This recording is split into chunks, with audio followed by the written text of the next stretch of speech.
Hello, everybody, and welcome to the Stormkeep. My name is Paul, and today I'm joined by... Hey guys, this is Magog. And we have a special guest joining us today, my friend Jesse, who is an avid monster truck player of all flavors, primarily ogres, but he also loves the flesh eater monster trucks. So say hi, Jesse. Hey guys, how's it going? Good, man. I'm glad you're here.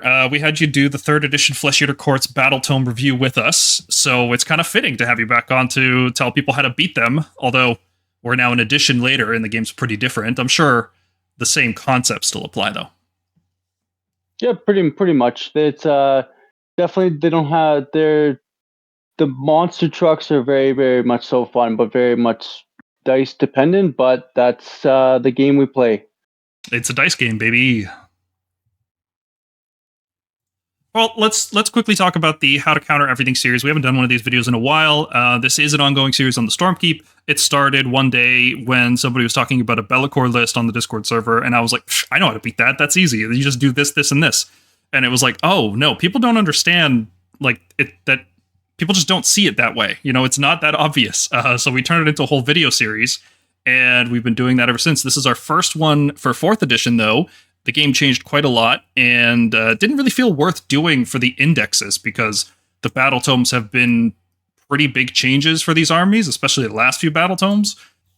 So what we do on this series is we look at powerful or popular factions that are taking shape in the tournament scene, things that you will either face because it's very common, something like Varangard, you know, you want to be able to know how to counter them, or maybe sometimes we look at something more niche, you know, maybe we'll look at a movement trick army like Gits with their chariots, and we'll tell you guys how to best plan around that. We look at what makes them strong. We look at what makes them popular, how they try to approach battles. We talk about also their weaknesses, limitations, and how you can exploit them. We're not looking at any particular lists because there's frequent point and rule changes to the game, and that can massively change, you know, this specific army working in this specific way. We try to have a general idea of like, this is what this faction's trying to do. Here's how you can counter it. Here's the key units that you should look out for. And then we also talk about which units Stormcast armies can particularly use to beat these things. So let's talk about Flesh Eater Courts. I've got a short list here of strengths and weaknesses, but Jesse, you're the resident expert on Flesh Eaters, so why don't you tell us the strengths and weaknesses of Flesh Eaters from your perspective? Well, from what I've experienced with playing them, the delusions are one of the main components that kind of keep the army running, which involves the heroes. So I'm finding most builds you're trying to include minimum 3, just so then that way you can give off all of the 12-inch buffs depending on which delusion that you have. Main reason why I'm saying 3 minimum is because with me I'm playing the mainly Royal Zombie Dragons and the Terrorgheist, which you're trying to fit as many as possible, be as low drops you can. So typically you can only fit 3, but if you're going more like the Serfs and the Knights, then I'm thinking usually trying to fit at least 5, and then +2 with the one other battle trait that they get for being able to hide within your units. It can definitely help keeping your auras up and preventing your opponents from being able to get into them. Outside of that, like, they have ways of increasing their damage. They have plenty of ways of having teleports or bringing in units that don't usually get to come in from reserves. Being able to bring units back from the dead, which actually ties it, like if you're doing more of like the serfs and the knights, it ties in perfectly with one of the tactics, the scouting force, which even dead units, when they come back, they still keep the scouting keyword, which you can then bring them back in the backfield, which then afterwards you can get a free tactic just off of that. Yeah, for people who aren't familiar, there are 3 distinct keywords for Flesh Eater Court units. There's the serfs, which are the little ghouls, the little guys. There's the knights, which are the more elite guys, and then there's monsters, which are, well, they're monsters, obviously. And each one of them kind of plays differently, but they're all useful in their own ways, and they all have different synergies and play styles. Obviously, I'm a fan of the monster stuff. I think it looks awesome, even though it was better in 3rd edition. You know, everything was better in 3rd edition, so that's not much of a criticism. But yeah, all 3 are viable. They all just fit into different lists. It really does depend on what kind of style you want to be as a Flesh Eater player, which is very different from a lot of other armies in the game, which are like, you know, if you want to play Fire Slayers right now, you're playing Magma Droths. There's not really any two ways about it. If you want to play Daughters of Cain, you're not playing the Snakes, you're playing the Witches. And Flesh Eaters don't have that problem. They can play what they want, how they want, and because of that, that's one of the things that makes them harder to counter than a lot of other armies, because each of these different styles is so different and requires a different mentality and a different approach. Yeah, that is very true. Like the versatility that you have with list building is very nice. There's also a lot of like specific things that Flesh Eater courts do well that other armies don't do well. Being able to disable run rolls, which means you can disable redeploy, for example, within the spells. It's Orcs in this army are two of the ones that can do it. Being able to not just have reserves, which are becoming increasingly rare in this edition, but being able to move units out of reserve is like no other army does that. That's crazy. I love it. They also have... We barely do that. We barely do that. Yeah, Stormcast, which are the Deep Strike army, don't even do this that well. It's crazy. I'm so jealous. They also have surprisingly good shooting damage output. You could even make the case that it's the best shooting in the game, although there are a lot of limitations on it. But Flayers are a very strong unit, and they should not be ignored. I mean, even if you run a monster-heavy list, the monsters all have shooting. So if you were just thinking of putting some lightweight 10 wounds in front of them, chances are they can just shoot it off and charge through. Yeah, the zombie dragons have 3d6 shooting that hits on 2s. It's like, okay, I wasn't expecting that. There's tons of flying units. There's lots of monsters. Monsters can run and charge. So if you're a monster truck player, if you love playing lots of monsters, this is definitely a good army for it. And if you just like playing Ushoran because he's a sick model, well, there's great news on that front. He's very, very strong. But he's not so strong that you have to play him. There's a lot of builds you can do in this army that don't involve Ushoran at all, because his synergies are very specific to the Surf keyword, and within Surfs, there's only like 2 units that can even benefit from him directly. So he's a good piece, but he's not a necessary piece, which is great, because I hate playing armies where you have to use a certain model to be viable. Yeah, they've certainly changed that part of the army for the better. Non-Ushoran lists definitely became way, way more viable this book, in my opinion. And despite all these strengths, I think it has a lot of weaknesses, which is good. That's a sign of good design that an army has a lot of weaknesses. The main one is that Flesh Eaters are paper thin. There's like garbage saves across the board. The best save they have is a 4+, and that's only if you're playing monsters, right? Like all the knights and horrors and stuff, they have all 5-up or 6-up saves. There's even though they're a death army and they all have ward 6-up, there's very little ward 5+ in this army. There's a very, very few ways. There's a prayer. Ushoran has it. Cryptguard have it. There's a sub-faction where if a hero kills something and has a ward 5-up, very, very few sources of it, though. It's not like you're playing Night Haunt or OBR or anything like that. There's also very few ways to debuff enemy hit and wounds, which is surprising because most death armies have ways to do that. But Flesh Eaters are the one that just don't care. Their defense is all in their offense. It's about, killing stuff in the opponent's army. They kill your stuff, and then you bring your stuff back to life. And that's the way Flesh Eaters play. Yeah, just efficient trades all around, basically. Delusions are powerful, like you said, Jesse, but they're also unreliable because at the start of every turn, they just have a chance to go away. If you roll a 1 or a 2, you have to change your delusion. You can't keep the same one. And sometimes you want to change your delusion, and you have to you have to keep the same one. So there's no reliability whatsoever, which is fitting from a narrative perspective, but incredibly frustrating if you're trying to play a competitive game with this army.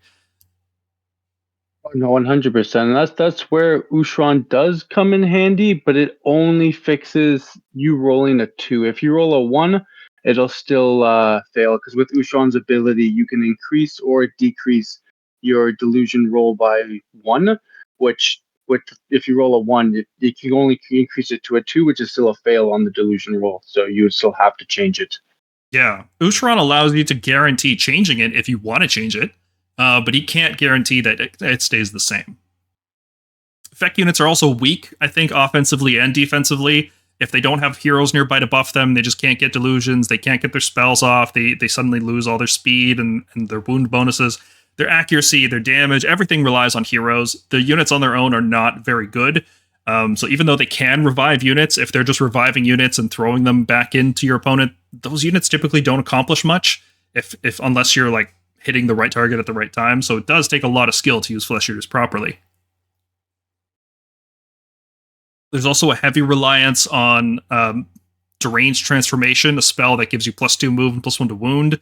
And spells are not reliable. They can also be unbound, and there's no casting bonuses in this army. So even though it is an easy cast, there's a lot of times where you'll just fail this cast repeatedly, and your units just don't go anywhere and don't hit anything. Reviving units also cost command points, and in this edition, that's a much bigger cost than in previous editions, because you only get 4 per turn, or 5 if you're the underdog, I suppose. But spending one of those to revive a unit to just do a core mechanic of your army, that feels really bad. If you're using all out defense regularly, if you're using all out attack, if you're using redeploy, if you're trying to do magical intervention, if you're just trying to play the game, you will quickly run out of command points with this army. Flesh Eater Courts is very CP heavy. Like you're wanting to spend stuff on rally if your heroes are low, because obviously your Arborins can heal D3 during your hero phase, but not your opponents. So there's rally, auto run 6, all out attack. Most of the time, you're not trying to do all out defense unless you know you might survive. But yeah, it's tough. Yeah, to tie into what Jesse just said, like this does seem like a very CP hungry army because your monsters want to be using power through. You want to be reviving your horror blocks or your ghoul blocks. And this is something that goes unnoticed. Most of this army hits on 4s, meaning you are going to be using all out attack quite often. And doing that means your paper thin defenses get even thinner. So now instead of saving on 4s and 5s, you're saving on 5s and 6s. So you better hope that. So you're really, really relying on getting the most out of that CP spent on all out attack. Mm-hmm. Yeah, there is a delusion that gives you +1 hit when you charge, but it does not work on companion attacks. So all those monsters really want to be using all out attack, and there's just no way to buff them. Only one unit can get all out attack. Even if you have the strike first battle formation, you're fighting with multiple units, only one of them gets the +1 hit. Except for, the seasonal rules. But we'll talk about those. Yeah, no, that's exactly what I was going to bring up there. Yeah, there is a fantastic mount trait that you can take that lets you have a +1 hit aura for companion weapons, and it's ridiculously good. I love it. But that is seasonal, so it'll only be around for a few more months after this video goes live. There's also a very heavy reliance on prayers in this army. I wasn't expecting that, honestly, that this army would be so prayer-focused, but they have very good priests. They have the option to just make any hero into a priest, and the Cardinal is one of the best priests in the game because he just always has +1 to chanting, which is really, really good. And the prayers they have are very strong. They can make a hero fight twice. They can strip wards off a unit. These prayers are very powerful, which means they are very important for your army, which means you need to rely on them. And unfortunately, prayers are just inherently unreliable, unless you have the Beacon of Azir, which only Stormcast have. No other army has it. So yeah, there's always a 1 in 6 chance of failing, and if you're relying on this thing to happen, in addition to delusions, in addition to just the inherent randomness of the game, Flesh Eaters start to feel like a very random army. Yeah, no, 100%. It's very much they're a dice reliant army. If your dice decide to say no, then you gotta try to stay out of combat and just try to go for the objective game. I would say that makes them very swingy. Like, so much of your army, for instance, the Terrorgheists, the Prayers, if you have an above average dice roll game, your swings are really high, but your lows are also really low.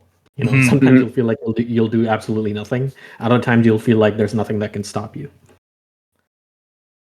It's also the kind of army that does really well in the double turn. When it's on the back foot and it gets a double turn, suddenly 2 units are back to life, and you've got so much board pressure, and you've done a ton of damage because you've traded the way you want to trade. So, like, double turns from Flesh Eaters are very good, not just offensively, but defensively. But they're also very weak to enemy double turns. Like, if you ever get doubled, you lose half your army easy, no matter what you're facing. Another big thing worth mentioning is that they are an aggressive melee army, but they have no way to retreat and charge, which means once they're in, they're stuck in. And a lot of their units do have charge bonuses or things that require triggering from a charge. So that's a huge downside. If they just get stuck fighting screens, and let's say they fight like a 3-up save screen and it somehow lives, they're in for a very, very bad time. So you can actually pin this army if you have anything reasonably durable, like even a chariot, a Stormstrike chariot could do it. If you pin them and they can't retreat anymore, they're going to have a much harder time on their turn. Yeah, the only exception with that is with a single Morbheg unit with their new changed ability that allows them to do a retreat move at the end of the opponent's turn. But that's a once per turn army ability, so there's no more Morbheg spam anymore because of that. Yeah. Another issue with that ability is you have to survive the enemy combat phase in order to use it. So good luck with that. No, exactly. So let's talk tricks. This is the stuff you need to know when you're facing Flesh Eater Courts. This list is pretty long, honestly. It's a very tricky army, and not every Flesh Eater Court list is going to do all of these things. But as an army, they have a lot of tricks. They're one of the trickier ones. The big one, I would say, the one that's going to catch the most people off guard, is being able to move after setting up. This is an ability used by the Charnel Throne, the faction terrain. It allows you to just move a unit D3 anytime you want, just D3-inch move in your movement phase. But if that unit was set up this turn, which means if you came from reserve, or if you teleported, or if you just revived, if you just created the unit, it can move D6 inches instead, which is a crazy ability. Like, there's a ton of variance on it. Sometimes you just move the 1 inch and you feel sad. But then sometimes you move 6 inches and it wins the game. Like, it's incredibly strong. It's army defining strong. It's very, very good. It can definitely catch people off guard. Like, if you get a 6 and your opponent redeploys a 1, you're only 4 inches away afterwards. Yeah. Do you think if redeploy didn't exist, this ability would be like a D3 move instead of a D6? Yeah, 100%. It would be just too much of an almost guaranteed charge. Crazy. It's also worth noting, I've seen some players do this where they just move a unit D3 inches because it doesn't have to be a unit that's not in combat, right? So I've seen people use this ability to get out of combat. So it's like a very, very bad version of retreat and charge. Now, if you're base to base with an enemy unit, obviously you're not going to be able to move even 3 inches and get out of combat. But sometimes you're not always base to base, right? That's one of the things you can consider with Flesh Eaters is how you pull your models in the enemy combat phase. If your unit survives, you could use this ability to get out of combat. And the combo doesn't stop with just, reviving units or whatever. There's also Crypt Flayers, which can teleport to a hero. Then they can use the Charnel Throne to move D6. And then if they teleport near an Infernal Courtier, they can move another D3 inches on top of that, which means potentially you could just move 9 inches. You can't move into combat, obviously, but that's an insane level of mobility for a shooting unit that we'll talk about does a lot of damage if it gets to shoot. Even that's redeploy insurance, basically. Even if your opponent redeploys, there's a good chance they basically do nothing to stop your charge unless they're rolling 6s. Yeah. And when you go that deep, your odds are you'll find another charge target. Even if one unit redeploys, 2 units can't redeploy. Yep. Unless you're Skaven. Yeah, no, it's pretty good. Like, one of the, I know we're going to be talking about this hero a little bit further down here, but one of the good combos you can do with this ability is have the Gore Warden with its War Scroll ability to take 2 units from its regiment with it, and you take a unit of 6 horrors with the Infernal Courtier, and then you have a unit of 6 Flayers off in its own regiment. You have the War Warden with the horrors and the Infernal Courtier come down. You have the Flayers come in using its ability, coming within 9 inches of one of the heroes, and then use the 6-inch movement on the horrors, the 3-inch movement on the Flayers from the Courtier, and then you have the Delusion for the +2 charge with them both coming down this turn. Yeah, it's a scary amount of damage. Insane. And when all of that gets +1 rend on the charge, oh boy. God, that's so dirty. Oof. Yep. And you can't even screen against it very well because the Flayers do a lot of damage to screens. They will wipe them out reliably. Mm-hmm. But yeah, one last thing to mention before we get off this particular ability is that every unit in the army can be revived, and every unit in the army can move D6 inches. So a typical strategy against a setup type play is to put a model somewhere and then it blocks out all the space within 9 inches of it, right? We call this zoning, typically. You can't zone against flesh eaters. Like, it's really, really hard to zone stuff out against flesh eaters, especially when you're trying to zone out against flying models, right? They can just jump over you when they finish their charge. It is very hard to keep them at bay. So let's move on to reserves. Like you mentioned, Jesse, the Gore Warden can just put 2 units in reserve, and they can be pretty much anything in the army except for other heroes. Of course, some heroes can go in, but like you can't put other vampires in there. You can't put an Ushoran in there, so he can never go in reserve. But any monster except the Ghoul Kings can go in reserve. You can put Knights, Horrors, Flayers. You could put 80 Ghouls in reserve if you wanted to, and then just pop them out somewhere on the board, which is wild. You can do 2 Terrorgheists as well, because they don't get to come from reserves like the Zombie Dragon can. That's right. And then he can give all units that were set up this turn +2 to charge with his delusion. So you could make a very aggressive list. And remember, at the start of the game, they pick their delusion guaranteed. So that first turn, you can make an Alpha Strike list that dumps a whole bunch of units onto your opponent's doorstep, all of it with +2 charge, and then you can Feeding Frenzy for +1 attack. It's pretty nuts. It can catch people off guard and sometimes win the game for you. And it's not like you have to deploy the Gore Warden. It's something you can hold on to for a future turn, right? Like, he doesn't have to come into play the first turn. So it's something you can have in your pocket. If it's not going to win you the game immediately, you can hold on to it until later. I mean, it seems pretty ripe for like an Anvil Hammer play. Like we can go into your Ghouls and Cryptguard, but those can be sneakily tanky, and then you have something in combat that, if you have something stuck in combat, they cannot redeploy. So that makes them prime for a deep strike charge. Yeah, absolutely. That's why I like the Zombie Dragons. They come out of reserve, they, do some damage, they get stuck in, and then hopefully they survive against lighter stuff, and then the next turn you can deploy the Gore Warden. Like, none of these things are mutually exclusive. You can combo all of these different things together, and that's where the complexity in countering Flesh Eaters comes from. It's that you look at the list and it's like, it could have horrors, it could have monsters, it could have serfs, it could have Ushoran, it could have all these things. Right, and you have to know how to beat each one of them, and then how they combine with each other.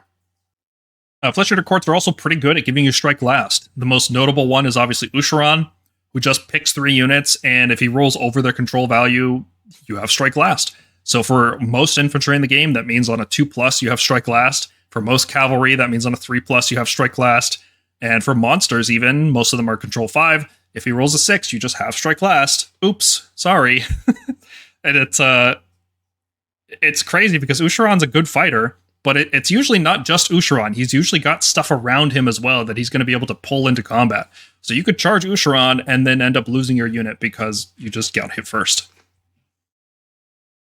There's also Goremain, who's able to pick a visible enemy unit within 18 inches, and on a 3+, they have strike last. That's only in the Flesh Eater Court player's turn, and it's only while that unit is in combat with both a hero and with either a serf or a knight. So it's a much more situational one, but it is worth noting that if you're hoping for some kind of strike first Anvil combo, like Stormcast like to do with the Quicksilver Draft, Goremain can disrupt that quite easily. Flesh Eaters are one of the few armies in the game that have access to fight twice. The other notable one so far being Slaves to Darkness with their Varangard and their Chosen. But with a prayer, the Summer King's Favor, if you have a 10+ chant, it allows a hero to use 2 fight abilities this turn. And normally, if you see a hero fighting twice, like if it's a Fire Slayer hero fighting twice, you're like, okay, it's not that bad. Flesh Eater Court heroes do a ton of damage. Ushoran can use this to fight twice, or more often than not, you're going to see this on a Ghoul King on Terrorgheist or Zombie Dragon. They're going to have every command and every heroic trait that they can to pump up their damage, and they're going to be able to fight twice and do a tremendous amount of damage. And for those 6s. Yeah. And this has been a common combo in Flesh Eater since 2nd edition. It was the Terror back in 2nd edition where they got to charge and then fight twice. Jeez. Yeah, those are the days, huh? I remember the command trait used to just be your hero has strike first. And then they had to errata that to your hero has strike first if it charged this turn. Yep. So you would have, I think, the most degenerate combo was you would strike first with your hero, then fight immediately, and then you would get to activate another Royal King on Terrorgheist because you would fight normally. Yeah. So you get 3 Terrorgheist activations. Your opponent has like a dead army because there was a mount trait that added 3 attacks to your Fang Maw and let you reroll those hits. So you were just fishing for 6 mortal wounds on everything. And rerolls back in the day, back in the day, it wasn't reroll failed hits, it was reroll any hits. So you could take like, oh, I rolled a 5, okay, I'll reroll that and try to get a 6. It was so silly. Yeah, I'm glad that's gone. But this is not as good. But it's basically going to go on a hero like an Abhorrent Ghoul King on Terrorgheist. Like it's even good on a Ushoran. Like because what you're forgetting is that extra 3 pile-in distance is giving them effectively 6 inches of distance. So if they attack your screen with this prayer on, your meat that you're trying to protect is still going to get hit, and with something really, really scary. Yeah, it's tough to keep every unit outside 6 inches of your front line. It's really hard on deployment especially if you have like a very tight deployment on some maps, it's unavoidable. It can be really tough. That extra 3-inch move and 3-inch attack, I feel like people are used to that ability now, but back in 2nd and 3rd edition, having a 3-inch range fight twice unit was pretty wild. Yeah, that ability is on a lot more units now because you got to think like Chosen, Iron Guts, this that. So it's more spread out now.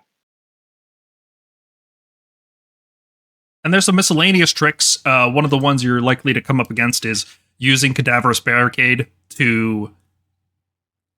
Not Cadaverous. What did I say? Cadaverous? I said Cadaverous. Cadaverous. Okay. Yeah, Cadaverous is nice. Yeah, okay. That was good. Using the Cadaverous Barricade, you can prevent units from using run or retreat abilities.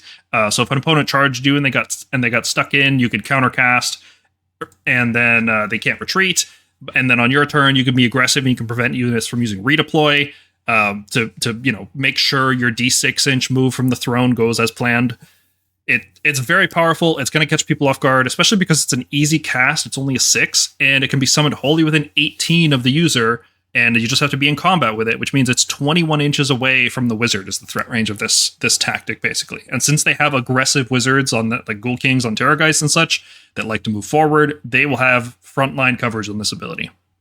Like redeploy is one of the strongest abilities in this game.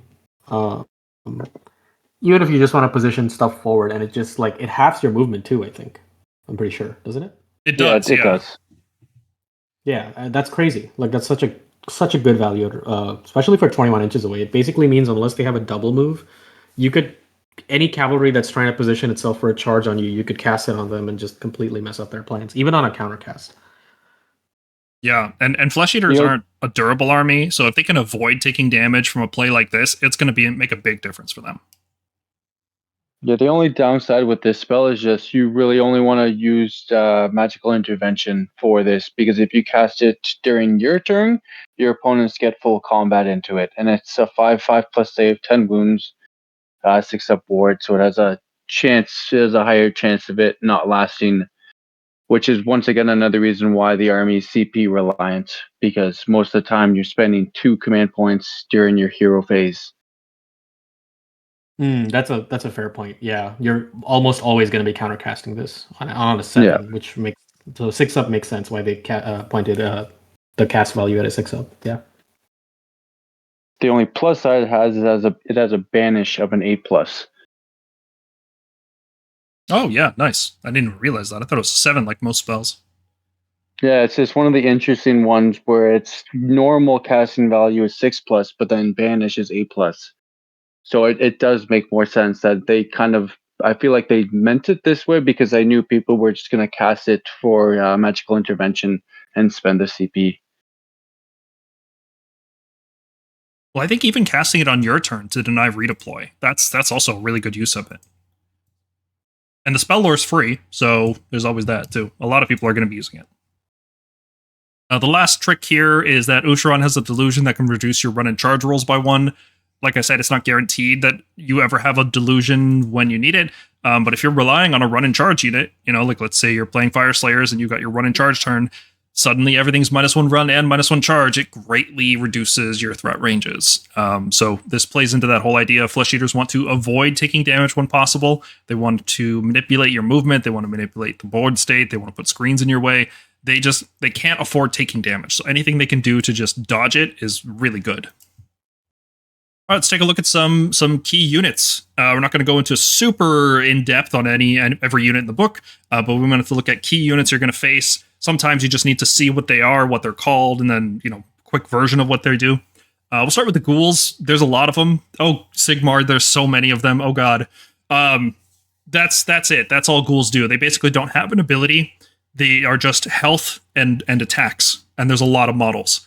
And you need to be able to deal with that with your list, because if you don't have the capability of killing 40 ghouls per turn, your list does not do enough damage. Straight up. Because these things are cheap as chips. You can bring like 200 ghouls in a list. It's not a problem. It is scary how many bodies Flesh Eaters can put, and you need a plan in order to deal with them. You also have a lot of toys, as I'm sure you'll explain. Yes. So this is a quick primer on how they do damage. So they're not just bodies. It's not like you're playing against like zombies, which are literally trash units. These guys can actually do a ton of damage because they're 2 attacks apiece, right? 3 attacks with Feeding Frenzy. But let's say just 2 attacks apiece. They get rend from just having a hero nearby. They get anti-charge +1 rend from the Ushoran delusion. They can get +1 damage from Gorman's delusion, which means now all of a sudden all of this damage output is doubled. You can get crit 2 hits from a Decapitator if you use the Fight With Me ability. You can also disable ward rolls from Felgren and his ability. And there's so many dice. It takes so long every time they attack. It's so annoying. But even a 2+ save can just get overwhelmed by the sheer number of dice these guys are rolling at you. And when they're disabling wards with Felgren, it doesn't matter if you have a 5-up ward from Nurgle. Like, the sheer volume of attacks from ghouls is going to cut you down. I feel like the ghoul playstyle is everything Vindictors want to be. Like, it's a solid anvil that can suddenly become scary if you underestimate it. It's funny to have an anvil that's just health. Nothing else. No save, basically no ward, just health. Just raw numbers. Well, it's very easy for them to get a ward. A Cryptguard get a ward just by being near something. Like a hero. And then you have prayers for the ghouls. Yeah, you can get them a 5-up ward for sure. And it's just more health, right? 40 health, reinforced, effectively 60 with the 5-up ward is scary.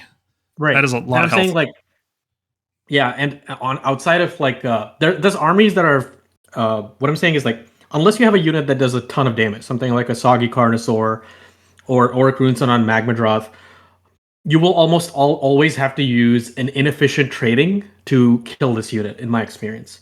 So you need something else on your side to be able to kill this unit. You can't just like put 6 prosecutors into it and expect good results. You'll have to have like an anti-horde spell, or maybe support them with some shooting. It almost takes like 2 punches, either in abilities or units, to take a unit of like 40 ghouls to 5 ward up down. It's not as easy as you think. Mm-hmm. And if you don't wipe them out, they muster back very quickly. Oh yeah, if you like, this is one of those tricks. Like, against some armies in death, you typically don't want to finish a unit off, because if you do, they just spend a CP or something and get half of it back. Soulblight is a good example of this, but muster is built in. Recursion model is built into this army's rules. So if you leave 2 ghouls alive, they'll be back up to 10 in no time. Yep, they also have this incredibly annoying ability if you take the right battle formation, and if you're playing ghouls, you probably will, which prevents enemies from using pile-in moves, which further reduces the amount of models that can attack you, given the right circumstances, and very, very annoying, just further increasing their effective health. Do you like playing ghouls, Jesse? Are you a ghoul enjoyer or not? More of the monster trucks? I can honestly say, since the new book, I've never actually played with regular ghouls. I've played with Cryptguard. Cryptguard are at least decent with some of their abilities, but no, not. I haven't tried the ghouls just yet. I might eventually. I want to try the AOR with the Bat guy and just run ghoul spam, because there's some cool abilities in it. But maybe one day. It's just too many models for me. I've got a bunch if you need them. It is a pain to paint them up and move them. I will say this. Yeah, this is why I play monsters. Like, for me, it's like all of the bloodthirsters, stonehorns, and Terrorgheist. So as little models as I can move, the better. Yeah, I like that stuff like this exists. I wish it was mechanically faster to play. Like, I wish that movement trays were required. So ghouls have a lot of weaknesses. They're slow, 6-inch move, can't run and charge. They're fragile. They take all the damage you throw at them. They take pretty much, and if you can deny wards, they die very quickly with focus fire. They take up a lot of space, which can be good for you, but more often than not, it's bad for you because you're trying to do specific positioning requirements. Like if you have Ushoran, you can only have so many ghouls around him before enemies can just charge the ghouls and then ignore his strike last. And because there's so many models and they take up so much space, it's hard to get obscuring terrain active on them, which means they're very weak to shooting generally. And they are very not, like, you roll a lot of dice and sometimes it just does nothing because he has a -1 hit or there's a -1 wound or you don't have a hero nearby to get rend 1. Sometimes you're just fighting annihilators and they have a 2+ save and it's like, oh cool, so I'm gonna roll 81 dice and then you're gonna roll your 30 saves or whatever and then nothing happened. Great. Awesome. Good use of everyone's time. So they're not a perfect unit by any means, but they are very, very strategically useful for the FEC player. Like you said, Morgonk, they absorb, like they trade very well. They are holding enemies in position because they require usually 2 units to kill them. And the 2 units that are required to kill them, well, they're definitely going to cost more than the ghouls costed. So you're trading pawns for rooks here in chess terms. Yeah, essentially. And it's why every list that I see that has like an Ushoran and a Born Ghoul King on Terrorgheist and like either a Zombie Dragon or Lone Terrorgheist almost always has at least 20 Cryptguard or like 10 ghouls because they are going to require more investment than they want to typically to have to remove these from the table. Well, speaking of Cryptguard, let's talk about them because they're slightly different from ghouls and people like the models more, so they tend to be using them more than ghouls, which are outdated. And they have a pretty cool gimmick, so let's talk about them. They're half the models of ghouls, but they always have a 5-up board. So you don't have to rely on prayers, you don't have to use prayers, you don't have to spend those resources and hope for dice rolls. They just always have a 5-up board while they're near hero. They are also 31 attacks, 61 reinforced, as opposed to 81 of ghouls. They don't get as much benefit from Feeding Frenzy, but they are still a high volume attacker by all means. They have rend 1 all the time instead of, when a hero's nearby. And they also have anti-charge +1 rend all the time. So your opponent charged into you, great. I'm now rend 2 on my basic infantry with crit auto wound, which is awesome. They can still get the +1 damage from Gourmet. They can still get crit 2 hits from Decapitator. They can still disable ward rolls from Felgrin. And they have this cool ability that you need to know about. It's called Elite Guardians. If you charge them on a 3+, they get strike first with rend 2 because you charge them, right? And they have anti-charge. And this could also be... Vindictors she tells you not to worry about. Yeah, these guys are like, this is what Vindictors want to be when they grow up. This is nuts. And because they're, 5-up ward all the time, they're a higher value for return abilities. Instead of reviving a ghoul with 2 attacks and 6-up ward, you can revive a Cryptguard with 3 attacks and a 5-up ward. So return abilities are peak value on Cryptguard.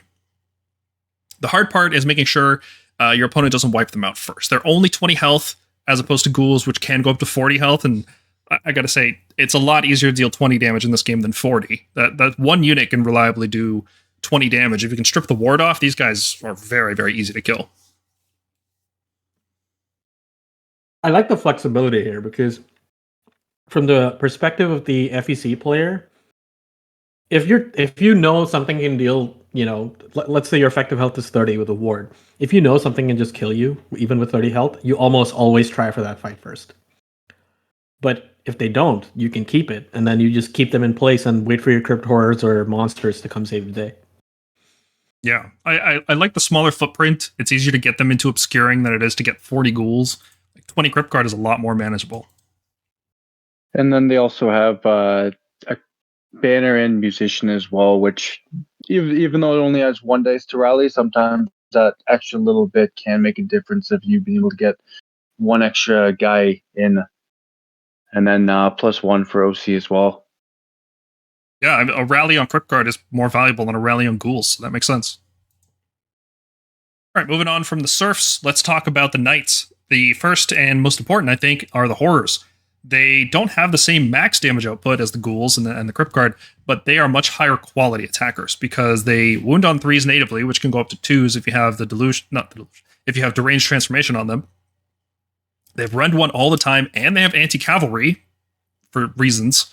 And they can also get +1 rend when charging with the right battle formation. So if you charge into cavalry, these guys are rend 3 with crit auto wound. Okay, yeah, that's just cutting right through armor. That's amazing. Compared to ghouls with their situational rend 1, these guys are very good at cracking armor. They also have this very powerful and very important ability called the Holy Blades of Bone, where at the start of every combat phase, one of these units gets to roll 2 dice for each model. So if you have 6 models, you roll 12 dice. And for each 5-up, you just do a mortal wound to the target. Which is like, I charged you and I take sometimes 6 mortal wounds. Cool. That's awesome. What a great game we're playing here. If it's cavalry, it's on every 3+, so very, very likely you're just going to take a whole bunch of mortal wounds. They're also a lot easier to manage in terms of footprint and size. Yeah, horrors are great. They're a very strong unit. 2 dice is crazy. This would be strong if it was just 1 dice. 2 dice is actually crazy. It's so many. It's like a second edition level of mortal wounds, isn't it? It's so much. Yeah, and in the it's not even happening in your combat phase. I can understand if this was like your combat phase, like they're going into battle. No, you could just charge into this thing and just take like on a horror unit of 6 hordes, you could easily take like 4 to 5 mortal wounds. Yeah, and that might be enough to kill enough models so that it drops your damage so that you can't deal with the 24 health. Mm-hmm.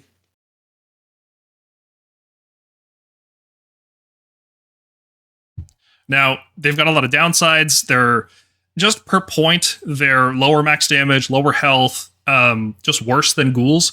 But they have all these different advantages that more than make up for it. So people really like running horrors. They're actually one of the better old models too. I think they've aged better than a lot of the old Flesh Eater stuff. So you see these guys a lot. And a lot of people are using Ogre Gorgers instead of these guys because, I mean, let's be real, Gorgers are just horrors, right? Pretty much, yeah. I will say though, like something tells me they will still be retired because this very much is a carryover Warhammer Fantasy made to fit on square bases, and I like the story behind these is these are knights. They think they're knights. They're knights who eventually went crazy with like the Flesh Eater Court's curse. Nothing in their armory or even their hand suggests that.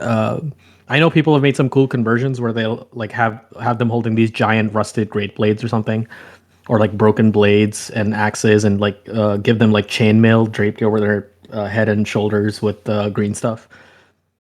I feel like they could use an update as far as visually the way Flesh Eater Court's like lore is in AOS. Oh, for sure. Yeah, I can't wait to see what they do with this unit. Another thing worth pointing out, we didn't really talk about this when it came to the serfs because they just have so many models. These guys are only 1 control each, which is really surprising for a model of this size because a unit of 6 will charge, and if 2 of those models die, they're just not taking the objective from a 5 control unit, which is like crazy to think about. Every time it comes up, I'm like, really? 1 control? Okay, I guess I keep my objective, you know, like, yeah, cool. Talking about the next knight is the Morbheg Knight. Now, while the horrors are only 7-inch move and, you know, pretty good quality attacks, the Morbheg Knights are kind of an interesting piece because they're fast and they're flying. And why that matters is that they can jump over screens. They can jump over terrain. They can get to places where horrors couldn't. If you have an army that's just horrors and ghouls, your opponent will just screen you out very easily. You need something more mobile, more that can move easier than a horror can. And these guys are where that, and that's where the Morbheg Knights come into play. Their 12-inch fast flying move lets them get to spots where the horrors and other units wouldn't be able to get to. They're also a 4+ save, which is interesting. They're the only non-monster unit with a 4+ save. So, I mean, they're not durable. They still die incredibly quickly, but it's better than having a 5+. Because they're cavalry, not a lot of anti-cavalry in the game. They'll survive things that would typically are on a 5-up and would normally die. Yeah, but they are more expensive too. They're 180. We don't really talk about cost here as a factor, but when they die, you feel it more than you would if a squad of 20 ghouls or something died. Their damage output is surprisingly good, right? They're 32 max damage as opposed to 25 from the horrors, going up to 62 when reinforced. They get better value from Feeding Frenzy than the horrors do. The problem, their main problem is that they hit on 4s with the mounts, and that means you need to all-out attack this unit, right? Whereas the The Crypt Horrors can kind of get away with not having all out attack because they can benefit from the +1 hit delusion from charging, and they can also just have crit auto wounds, which helps offset their poor hit rolls. Morbheg Knights get less value from both of those things, so they really want to use all out attack. So they're kind of like a command point dump unit, which is a shame. And they're only 4 health, so you can't really power through them against most cavalry. Like, you'll charge into cavalry, and if you don't kill it, you're just stuck there, which really is unfortunate.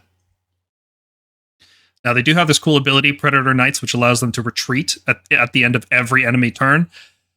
But you have to survive the enemy turn, and that's easier said than done with a Flesh Eater unit.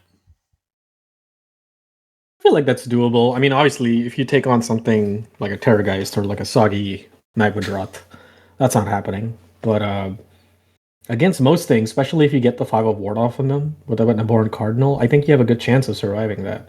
The only downside is it is once per turn. It's like a free power through, so it is saving you on CP a little bit. But once per turn army means 2 blocks of 6, not generally something you want going into combat at the same time.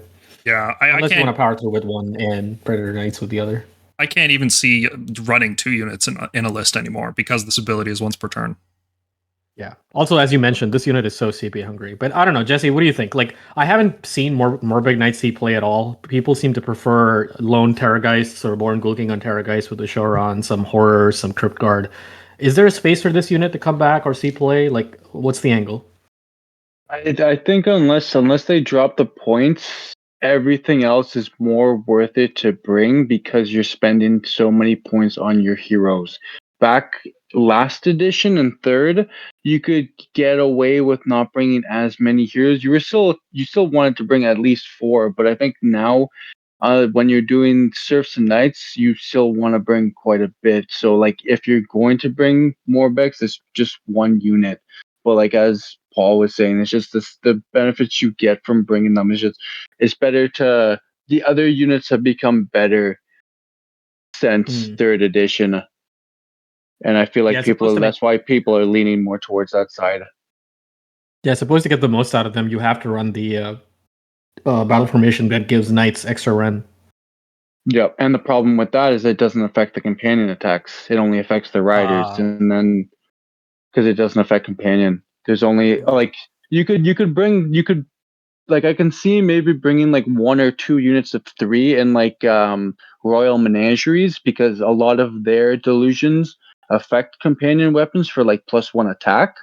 And then I'm also pretty sure the Soggy monstrous trait for the +1 to hit aura, I think that might also affect cavalry companion weapons. So you'll get +1 to hit. It's just monsters, unfortunately. Is it? Okay, yeah. Okay. Yeah, they do get the +1 attack from the Ghoul King delusion. They can benefit from that, but the Soggy stuff doesn't work on them, unfortunately. Yeah, so that's the most you can do. So, like, in theory, you could make the Morbheg Knight cavalry attacks go up by +2 with Feeding Frenzy and then the Delusion. But outside of that, there's not very many buffs that affect them. Like, even Deranged Transformation, the +1 to wound only affects the rider, not the mount. Yeah. It does give them +2 move, though. 14-inch fly move is really good. Yeah. Oh, yeah, 100%. But without running charge, it's still a little if you won't be able to get into the backlines. True, but it sets it up as a really great counterattack unit with 14-inch move. And 14-inch moves also mean, like, when they do the Predator Knight's ability, they get to go back 14 inches, which is pretty safe for a lot of things. Yeah. I think there is room for them in a monster-focused list because they get that synergy with the Ghoul King on Terrorgheist. They get that +1 attack there. And with Feeding Frenzy, that's another +1 to both their profiles. I could see a unit of 6 because one of the problems with the monster lists is that every unit that dies is dead forever. And you just run out of stuff very quickly if you get double turned, whereas it would be nice to have 1 or 2 units in your list that you can revive with your Ghoul King. I think people just prefer horrors because you maintain the value on horrors even on the defense. Because if they charge your 6 horrors, at least they're taking 3 to 4 mortal wounds. If not more, depending. Oh yeah, defensively, sure. I'm talking about as like an offensive unit. It's nice to be able to put something out there that can do significant damage, and then you can revive 3 of them later. Right, and it's fast. pretty fast. Yes, and flying, so it gets in where it's not wanted. That's true. All right, let's talk about the last knight unit, the Flayers. I think a lot of people are sleeping on Flayers. They're not a common unit by any means right now, but they are a very powerful unit, and I'm going to make the case for them. And when the meta shifts, you guys can come back to this video and leave a comment. Paul was right about Flayers. Everybody else was wrong. Okay. There's a reason they got nerfed in the last battle scroll. I'll put it that way. Okay. They're very, very good. They're fast, like Morbheg Knights. They're 12-inch fly move. They get full benefit from all the buffs that you would put on them. Like +1 hit from the delusion. You would get deranged transformation, +1 to wound. So like they get full buffs. Their melee attacks are okay. Like when reinforced, 6 Flayers hit like 3 horrors, which is not impressive, but it's better than nothing. Like they still have decent melee attacks. But the reason you use them is because they shoot, and they shoot good, right? 13 max damage or 25 when reinforced. Compare that to long strikes, which are 26 when reinforced max damage. Obviously, long strikes have crit auto wound. They have 18-inch range, blah, blah, blah, whatever. My point is, the numbers are there. And then you double them, right? You double the damage output. Whenever a Crypt Infernal shouts at something and hits it, that unit has +1 damage taken from Crypt Flayer shooting, which means now a reinforced unit of Flayers is doing 50 damage max with Ren 2. On 3s usually, because you're going to want to all-out attack this unit. That's absurd. For what is a fast flying unit that has Ren 2 charge attacks as well. Like, it's very good. And then the fact that they can teleport to a hero, so they basically have pseudo reserves. It's like a Quester teleport, but better. And they get to move D3 and they get to move D6 with the throne. Like, this is a very strong unit, and I think everybody's sleeping on it. I think it's because the monsters just outshine them in raw damage right now. I think it's like the 4s turn people off. Like the amount of this seems like a very CP hungry unit.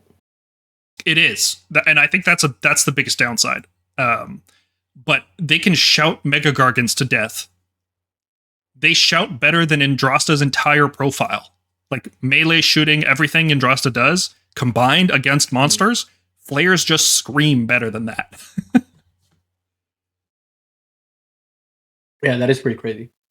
Like, Auric Runesun on Magmadroth does about 50 max damage. Carnosaur, the new Carnosaur, the Soggy one, does about 50 max damage, somewhere in this ballpark. That's just their shooting. It's wild how good that is. Yeah, it's just the 10-inch as well, too, that kind of...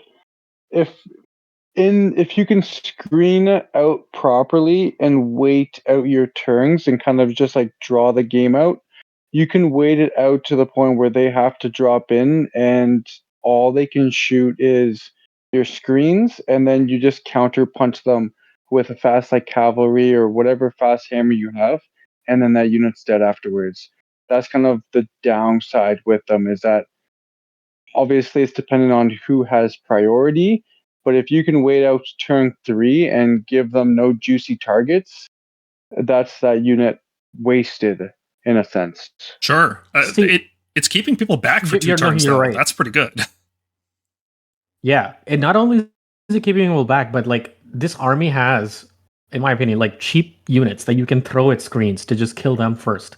Like you can make them take bad trades with stuff like Morbheg Knights, for instance. Like Morbheg Knights can go kill a screen, no problem. Like even a minimum unit of 3 will do significant damage to a screen.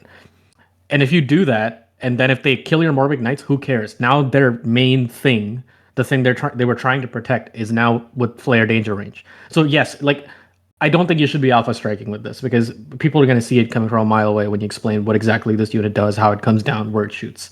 But once stuff is in combat and stuff is dying, like this unit becomes very, very dangerous. When there's more space on the board, its ability to just keep teleporting place to place and keep moving and shooting and fighting. Yeah, it does make it pretty lethal. I might edit this part out later, but there's a list I have. I might edit it out because I don't want to play against it. So this list uses a zombie dragon as a turn 1 screen killer, right? Because the 3d6 shooting, the d6 move, if you can get delusions for charge bonuses, it's probably going to get into melee with something. It's probably going to kill screens, right? between the shooting and the melee, this thing kills screens. Your opponent spends a whole turn killing it then because it's still 14 health on a 4-up save, which isn't trivial. It's not durable, but it's not trivial. Maybe it can even power through somewhere useful, right? Then the following turn is when you can start dropping in your flayers, your flayer bomb, right? The gore wardens, the infernal, the horrors, and then the flayers are somewhere on the table ready to teleport up, and then move D3 and then move D6, and then get +2 charge. So there's so much potential in this unit, but maybe this is my mega B drill. You know, I'm just trying to see something that isn't there.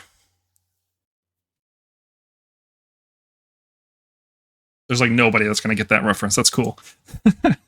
Mega B drill? Yeah, I've got into competitive.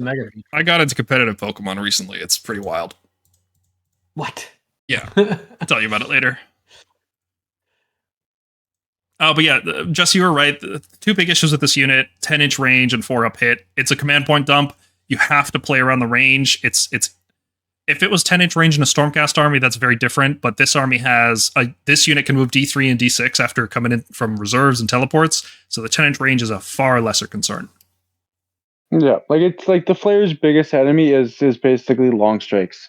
It's if the Flayers come out down first before long strikes do, then long strikes just pop down and just shoot them before they have a chance to really do damage. But no, they can still definitely do work in the right list. I think the biggest enemy of this unit is -1 to hit. Yeah, cover. Yeah, that as well. Yeah. Any unit that is like natively -1 to hit without any abilities, or like things that generate -1 to hit aura, so no matter what you hit, you're hitting on 5s. I think that's what ruins this unit. It's probably why it's not seeing that much play, because if you look at all the top armies, KO has natively -1 to hit with boat cover. Cruel Boys has pretty sure they have a dirty trick to be -1 to hit, or the Gutrippers do the shield bashing thing that gives them -1 to hit. That's only for combat attacks. Right, but combat is a huge part of what they're doing. And it's like DOK, I know, is -1 to hit when you try to hit Sisters of Slaughter in combat, and they have ways to get -1 to wound as well. Lumineth -1 hit all the time. Lumineth is yeah, so if you look at the top like 3-4 armies in the game, my guess is Flayers aren't seeing play because a lot of -1 to hit is currently proliferating. And if you're going to be -1 to hitting on 5s and have to spend the CP, I guess people just want to be rolling Terrorgheist dice. It's more fun. The argument I would pose is that everything in this army has 4-up hit, so it's kind of a wash. Moot point. Yeah, sure. Yeah. I get it. Right now, I guess monsters have an easier time with -1 hit because of the Soggy stuff. But once that goes away, everything in this army is going to struggle. I think it's the CP thing. I think people don't want to be spending command points in an army that wants to be spending tons of command points. Yeah, especially this army wants to avoid combat phase command points if I can help it. It wants to be using them everywhere else. Let's talk about some monsters. First up is the one you're going to see in every list. I think every Flesh Eater Courts list starts with this guy. Yeah, sometimes 2. I would run 2 of him. Not every list, but at least, yeah, like 95, I would say, 95%. Yeah, you'd run him alongside Ushoran. You'd run 2 of him sometimes. You know him, you love him, you hate him, you love to hate him. Since first edition, this has been the unit in the army, Ghoul King on Royal Terrorgheist. Why is it so good? Look at those damage profiles. You see all those numbers? Add like 2 or 3 to all of the attacks characteristics. And remember that all of them have crit mortal, and that all of this will be at +1 hit as well. And that's why everybody hates him. And potentially fighting twice. And he can fight twice. He's like the best unit to put fight twice on. People will make lists that will have a +2 chanting Cardinal who's going to magical intervention for ritual points, and then he's going to try to fish for the 10+ on his own turn. So 2d6 +3 overall, pretty likely to get the 10+. You're more likely than not. So it could be the case that bottom of round 1, this guy's charging into you and double fighting. With like +4 attacks or something stupid. It's so stupid. Yeah, so there's very few downsides because he's so cheap as well. He's only 350 points. It's like you're stupid not to bring this guy in your list. And there's even ways to make him, instead of like a damage monster, you can sacrifice some of the damage output to get quite a lot of defenses. Because you could, instead of taking, Savage Beyond Reason to get +2 attacks the first time you fight, or Savage Abomination, which gives you another +1 attack for companion weapons. You could take Stronger and Madness, which makes you immune to melee weapon abilities, which means no charge +1 damage, no crit mortal, no anti-monster, no anti-hero. All of this stuff just doesn't exist against you anymore. And then you can also let him heal D3 at the end of every turn. So not only are you healing D3 from being Flesh Eaters, you're also healing at the end of every single turn, which is like, he actually does become tanky and a big threat that lasts multiple turns. But nobody wants that. Everybody just wants to do a ton of damage with this guy, so they go with the attack bonuses. I mean, the sheer amount of value on this guy, how is he 350? That's crazy. That's actually crazy. He's a wizard too on top of it. This good guy could just be like a fighty hero and he'd be really, really good for that point value. Yeah. Well, most likely he's going to be going up. That's my guess for sure. God, I hope so. I feel terrible about Drakesworn Templars in the game while this thing exists. Or even Karazai at 460. This guy mogs him so hard. Yeah. It's crazy. I know. Like I was running Karazai against Alex K. He's like a local Flesh Eater course player. Just absolutely just I had no chance. Like 2 6s and he's like Karazai's at 6 health. It's like, oh great. Yep. That's all it takes. Yeah. And when you're rolling like 6 dice for that ability, that's not hard to fish. Yeah. Yeah. And like, other than being a wizard and a great monster, he has an excellent delusion. Like, yeah. If you're taking him, you're generally also taking what like companion melee weapon. So like, what was it? Other monsters like, or Morbheg Knights. Other monsters. Yeah, exactly. Yeah, I've seen people use 2 of this guy because he's so valuable and so cost effective. Like, even without the attack buffs, he's still max 32 to 40 damage with crit mortals. And it's all wounding on 2, so he doesn't need to rage transformation. And he gets the free +1 hit from his own rampage. Or the aura, right? Like, even with no buffs, this guy's actually still reasonably good for his cost, which is crazy to think about. So yeah, the only downsides are that he will die. He has a big target on him. Opponents will shoot everything into him. If there's long strikes on the table, they're pointing at him every time. And he can never benefit from obscuring, so he will get shot down at some point. Best you can do is try to do as much damage as you can before he goes down. Because once he's down, he's not coming back. He's dead forever. The other thing is that model is really old and will most likely be replaced. So I really, really want to buy him so I can play a list with him, but I know like I'm going to be losing him in 3 years. I don't know. I don't want to spend money that I know it's going to be replaced. All right, Jesse, we're in your neck of the woods here with the monsters. What do you think? Ghoul on Terrorgheist. Are we overhyping it, or is he as good as we say, or better? No. He's as good as you guys say. Like, he's, as Morgonk said, like 95% of lists are going to include him. He's even if he's your only one with companion weapons, you still bring him regardless of the delusion. If you're bringing like all serfs, just that extra punch, the immobility, it's just way too good. Like, and if you can spike those 6s for those the crit mortals, the amount of damage is ridiculous. And then also too, the funny thing is he gets extra attacks if you have a champion, banner bearer, or musician from one of his war scroll abilities. And you can, even though it states that you can only get up to 10 attacks with it, you are actually able to go past that with other plus attack characteristics abilities. Yeah, I've seen people try to rule it one way or the other. I wish they just put out an FAQ about it already so it would stop those arguments. Yeah, because what people are saying is that you can use the ability to get up to 10, and then you start stacking all of the other abilities that it has. Yeah, and I don't know which is correct because the rules are not crystal clear, and I prefer if they were. It's also the only rule in the game, as far as I know, that discourages you from using standard bearers, musicians, and champions. I don't think anything else in the game references that. Yeah, I'm pretty sure you're correct.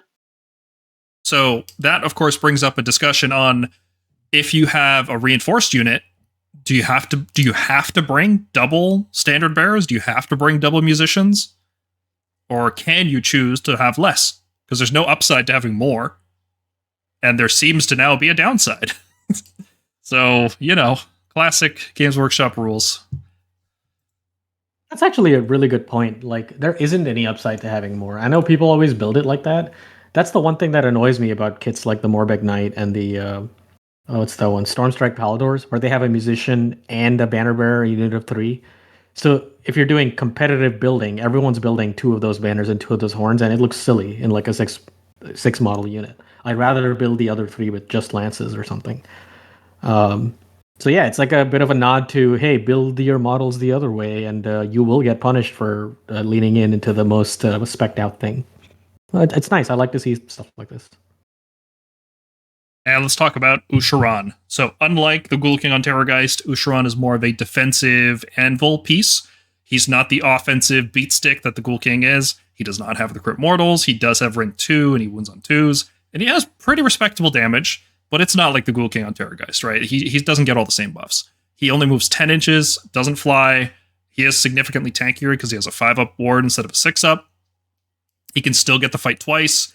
But the main thing with Ushoran is his Rampage, which gives enemy units strike last. So what Ushoran wants to be doing, defensively or offensively, he wants to be in combat giving things strike last. Because although he by himself might not be able to kill all the units in the game, everything around him can certainly do that, because Flesh Eaters are a high damage output army. And when your opponent has strike last, you're not worried about trading anymore. You're always getting the peak trade with Flesh Eaters.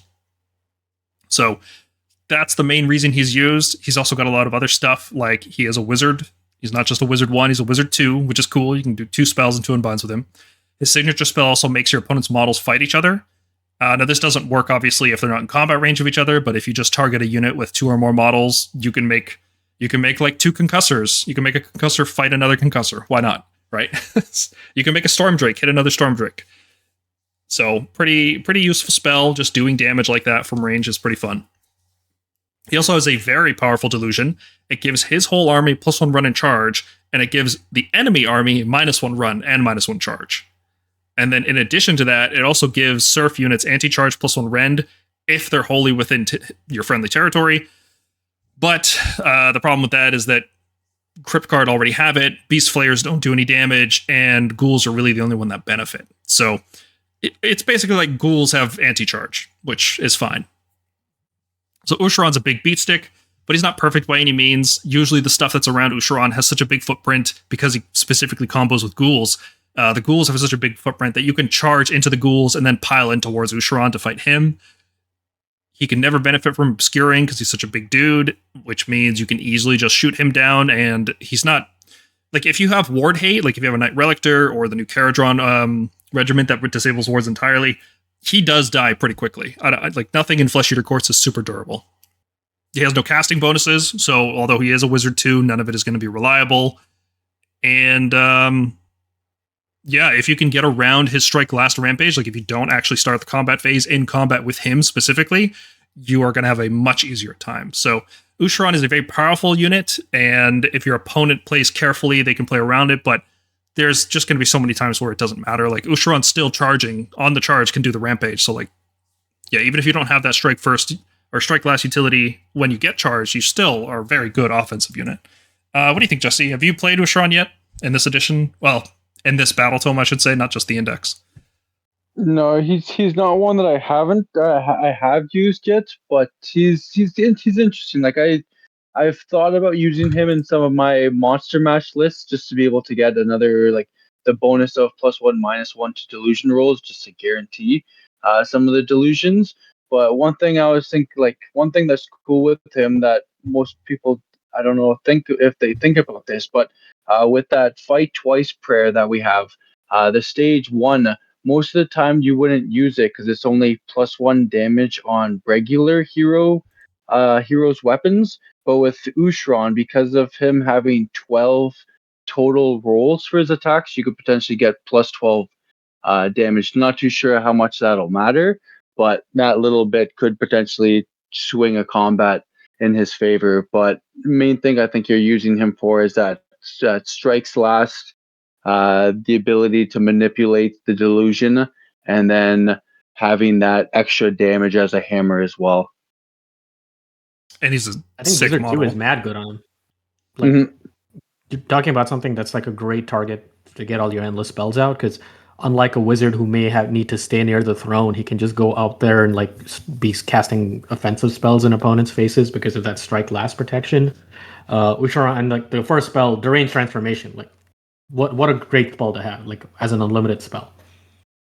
Yeah, no, exactly. Like you can then, with him being the 2-cast wizard, you can then spend points elsewhere with getting the priests, and then getting potentially 2 of those, just so then you have that 5 upward save for other units.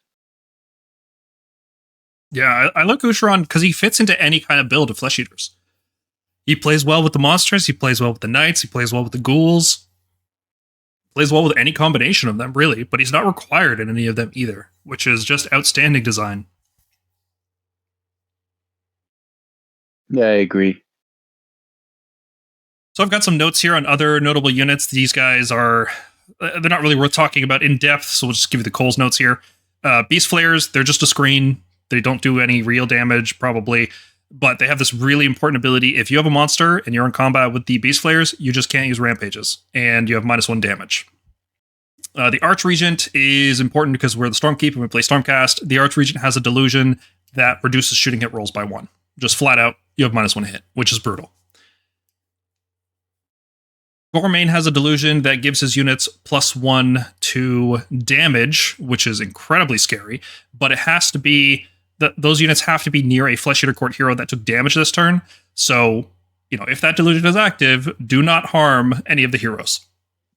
Just let them be. Kill all the other units instead. Yeah, and they FAQ'd the way that you could get a guaranteed damage on your heroes, because before you were able to bring the Baby Gargant ROR, and it had an ability that dealt damage, dealt mortal wounds to things around it, and it didn't specify, so you could make it hit your own friendly units, but they FAQ'd that to make it only enemy. So now you're reliant on activating that with places of power, potentially rolling double ones, miscasting, or using the Lauschwan to potentially damage yourself. Yeah, I was gonna say that. Are there any endless spells that guarantee damage on friendly units? And Luck on the Soulseeker is like a big target for that. Yeah. That's the only one.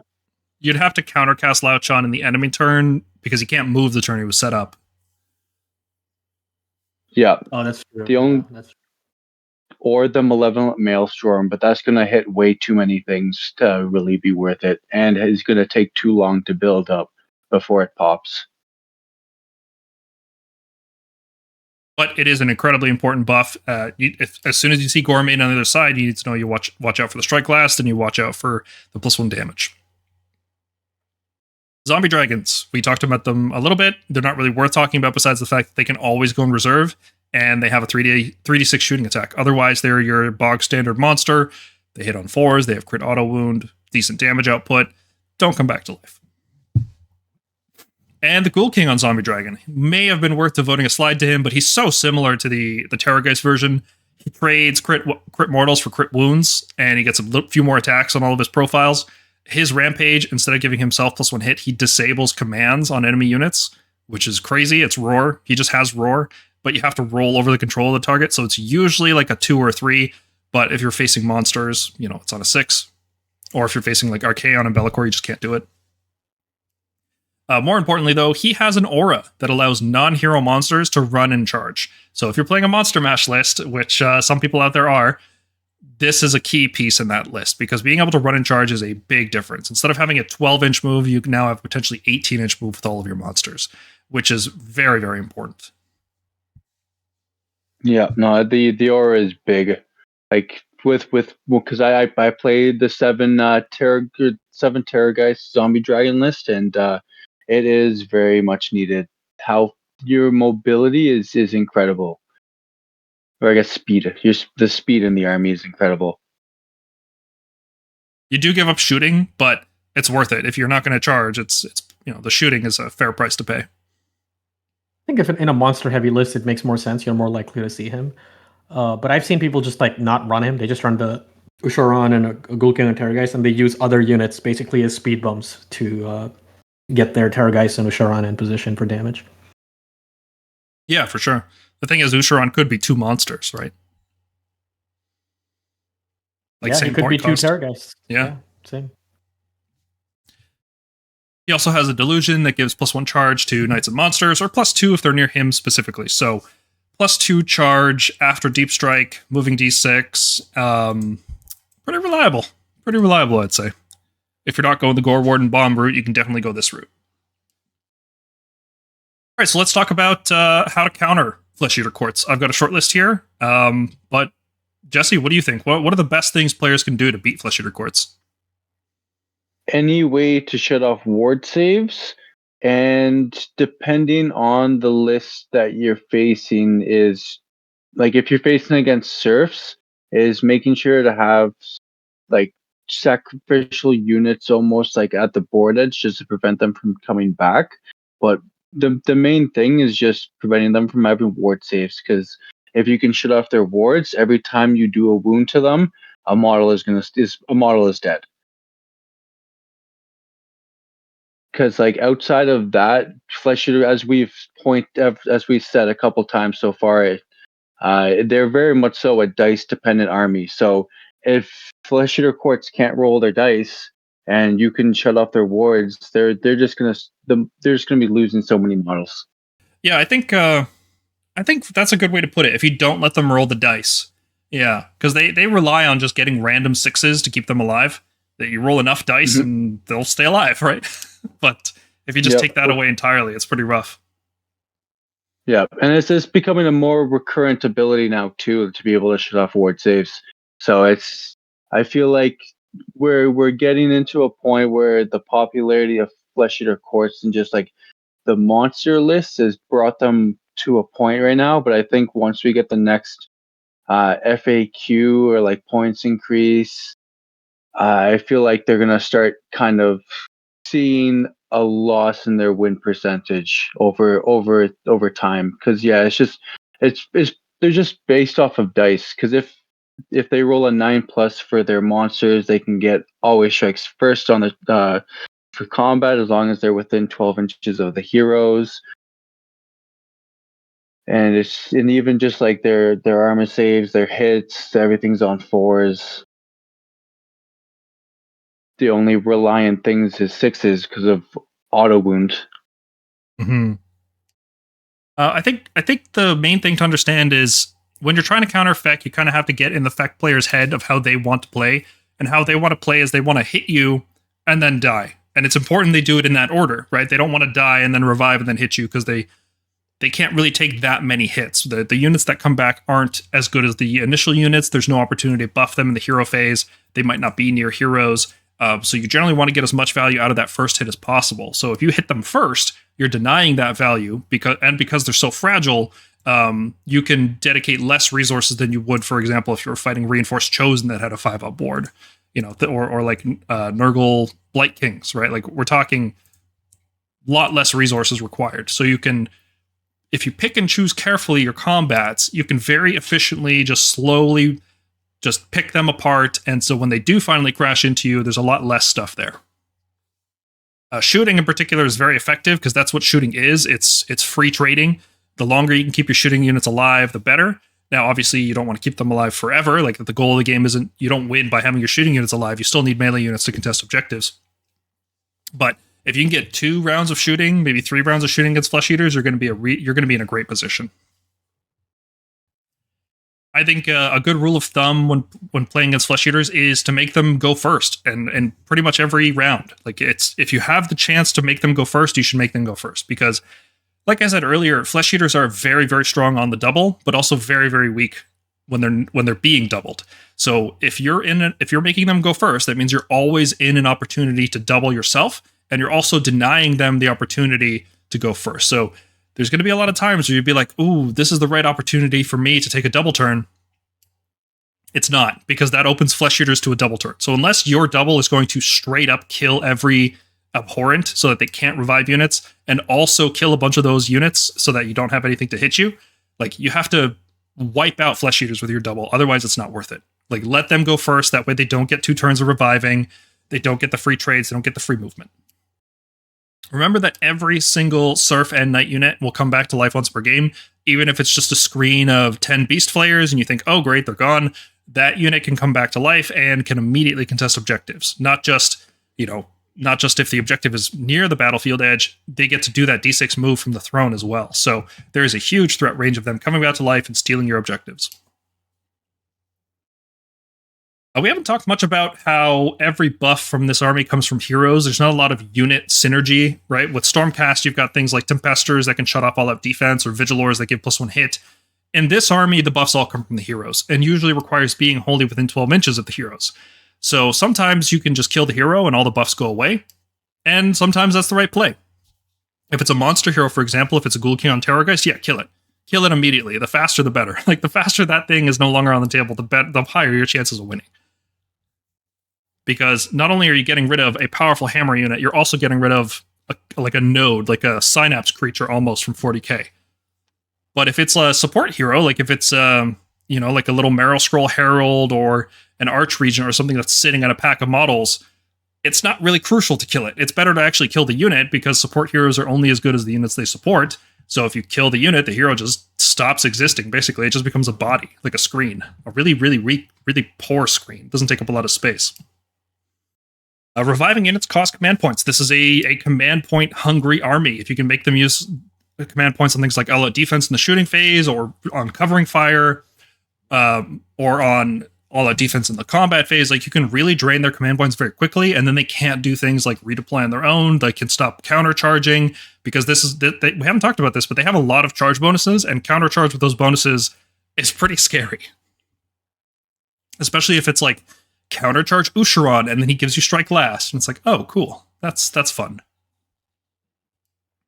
So the more you can drain the command points, the better. They'll start running out of options. They won't be able to countercharge. They won't be able to do plays like magical intervention to summon the barricade in order to stop you from retreating. There's all sorts of plays they want to make, and it's your job to disrupt it. Units can only be revived if they're actually destroyed, and in some cases, it's better to leave one model alive, because nothing in this army can retreat and charge, but a destroyed unit can be revived, and a revived unit can move d6 inches immediately. So you're actually giving them more models and more movement if you wipe out the unit. But the flip side of that is you have to watch out for all of their revive abilities, like Muster Guard. Now, there's not a lot of nobles in lists these days. It's mostly abhorrence. Muster Guard is not super popular, but if you're playing against ghouls, yeah, wipe out the ghouls. You do not want to have to deal with 15 of them coming back to life in a single turn. It's obnoxious. It's terrible. Just kill the ghouls completely. But if you're dealing against knights, yeah, I could see that. You could leave one horror alive, and it's probably not a big deal. But what do you guys think about that? That could be a more controversial note. Definitely say it's usually best to. Depends on the situation of the game. If there's objectives open that your opponent could easily steal from you by bringing a unit back, you definitely do not want to kill the units 100%. Like, it would definitely be better to leave one model left behind and then just retreat afterwards and just ignore it. But in cases of if you have all of the objectives secured and it's kill the unit or leave the unit, you probably kill the unit. But most of the time, it just depends on the state of the game, I'd say. Yeah, okay, so That's actually a really good point. So you want to leave stuff that can revive entirely alive, but in the case of ghouls or like Cryptguard, you probably don't want to do that, since muster is built specifically for those units, right? Mm-hmm. Because you're going to be bringing back more models. Like with like Flayers or Knights, like Muster Guard, you're only bringing back one of those models, which sure is going to with ghouls, it's going to be less damage output, but they're going to be bringing back more models. But when they bring back horrors or flayers, it's going to be bringing back more damage but less models. So it's less OC but more damage. While ghouls, it's more OC but less damage.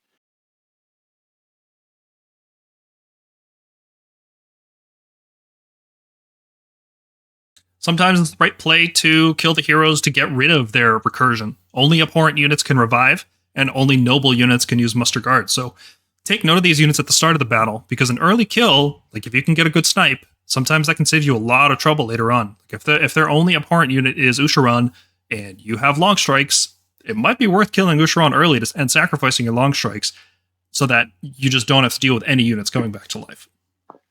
And sometimes killing that hero will also score you a battle tactic, right? Master the Paths is a very commonly played tactic these days. It requires killing any hero, and sometimes people will put treasures on different heroes, so it could be a high-value play in addition to being a good tempo play. And the last thing I'm going to mention, delusions can be randomly changed. The Flesh Eater Court player has very limited control over which delusion they have active, but you, as the person playing against Flesh Eaters, you should always assume they have the right delusion active at the right time. You should assume that when it's your turn and Ushoran's on the field, Ushoran's going to switch to the one that gives you -1 run in charge. Like, you need to play around it. Like, you can't assume that he's just going to fail it. If it's the Flesh Eater Court player's turn, you're trying to figure out like how much damage is coming your way, assume he gets the best one. Assume he gets the +1 attacks on companions with the Ghoul King, or he has the +1 hit active if he's playing more of the Knight style. Just make sure you consider the worst case scenario. Don't assume that it's just going to fail. Mm-hmm. All right, let's talk about Stormcast units to use, because we are the Stormkeep and we are legally obligated to talk about Stormcast in every single video. So I've got a short list here. We can go over these, and then Jesse, if you want to add, like, which units do you hate seeing in my lists the most? We'll do. We can put it that way, or James, or any of the other Stormcast players around here. So the first and most useful support unit you can put in your list as a Stormcast player are screens. Any unit that is cheap, disposable, anything you can just put in the way of their units for a turn. This can buy you the time you need to get another turn of shooting. It can buy you the time you need to keep them away from your hammer units so you can keep doing damage at peak efficiency. Sometimes you can just drop them from reserve to block charge lanes and control their potential movement. Keep them locked into their territory. If they didn't bring enough flying units, like if they don't have Flayers or Morbheg Knights, they're just running Horrors and Ghouls, keep them in their territory for a turn. Deny them from scoring. That could be a good enough value. Units like Liberators, Vanquishers, Vigilors, all of these are great screens because they're cheap. They have 3-up saves, so sometimes they survive stuff, and they are just disposable. You don't really care what happens to them. But remember that everything is a screen. Every single thing in this game is a screen, but some units just cost more. So in a pinch, if you need to put your Knight Relictor in the path of a charge of a Ghoul King on Terrorgheist in order to stop him from getting into your Concussors, that's a worthwhile trade because the Concussors are going to win the game for you, not the Knight Relictor. And this is especially useful against Flesh Eater monsters because they have such large bases. You can, if you're very careful, you can create opportunities where the Flesh Eater Court player can't finish a move in a good spot. You can make it very difficult for them to finish a charge. You can just block out spaces of the board with good unit positioning. Knight Relictor is the second best unit in this list because it's probably the best priest we have, and you'll see it in almost every Stormcast list for the same reason. It reduces wards by 1, more importantly, in the shooting phase. So on a 2-up, you reduce their wards. If they have a 5-up, it goes to a 6-up. If it's a 6-up, it goes to a 7-up, which doesn't really exist, so they have now no ward. This will put a significant dent in their effective health, and it means it's more likely that your shooters will get their damage through and kill that unit dead when you absolutely need it. And obviously, if you've seen any of our videos, tricks on recycling and how good Beacon of Azir is as an artifact, being able to translocate our units out of trouble is like having a pseudo screen, but we do it with our hammer units so we can keep using them without having to get them killed and having to use Heaven Sent to get 3 back or something. So yeah, Knight Relictor, always a great unit, but especially against the death matchup with their wards and being able to essentially make our trades better is like a top tier unit in this matchup. The same goes for the Storm Coven. Not as frequently taken as the Knight Relictor, but having Aether Shock, which means our units will have strike first, will cancel out a strike last, which Ushoran hands it to you because it means our hammer units will fight normally. But it's also really good defensively because Beacon of Azir, believe it or not, can actually affect Aether Shock on an unmodified 7 in their turn. Now, they could obviously unbind it, but if they don't, and if you've been careful with your positioning, there's a chance that your units just have strike first. So that if they want to charge into a hammer, you will be striking first. And given Stormcast damage tends to be pretty high, you will do a significant amount of damage to that unit. And there's a good chance they might not even kill your the hammer unit that they've charged into. So a good example of this would be something like a Quest for Soulsworn. Pretty good target. 6 Reclusians are a good target. 6 Annihilators are a pretty good target for Strike First. And speaking of which, going into Annihilators, it's a 2+ save unit, which means they will have to. This army, mostly from what I've seen, relies on -1 rend and a lot of mortal wounds. So while the mortal wounds is something you can't really do anything about, what you can do is have this threat that says, I'm going to roll 6 dice. I mean, any of those are 6s. I will get to hit you with 18 attacks with a damage ceiling of 36. And again, since you're fighting a paper defense army with mostly 5-up saves or 4-up saves, that is a significant amount of damage and can either kill a monster outright or reduce a unit of horrors damage potential by a lot. The important thing to note here is that Annihilators can be particularly useful against horrors because I do believe, unless I'm wrong, does that trigger in the charge phase or the combat phase? It is charge phase. Annihilators trigger in the charge phase, yeah. Yes. So if 6 horrors charge a wall of 6 Annihilators, you will get to check whether that unit strikes last before the horrors get to do their mortal wound roll against you. So there's a good chance you give it strike last, and horrors are on a 5-up save. So if you do give it strike last and they end up killing a single Annihilator, you're still swinging in with 15 -1 rend 2 damage attacks. So yeah, and they're not cavalry, so horrors will be trying to do mortal wounds on 5s to you. So yeah, these are units you should all consider in the Flesh Eater Courts matchup. And in terms of damage units, the kind of profiles you're looking for, or the kind of units you're looking for, something like Karazai. Karazai is a big monster that gives units -1 attack, which is very, very good against ghouls because they have 2 attacks. Going down to 1 attack is a 50% damage cut for them, which is the best that you can get. It's absolutely devastating for them. But even when it's like 3 or 4 attacks per model, still cutting 1 attack off that is very good. And having control 5 means it's very unlikely he'll be given strike last by Ushoran.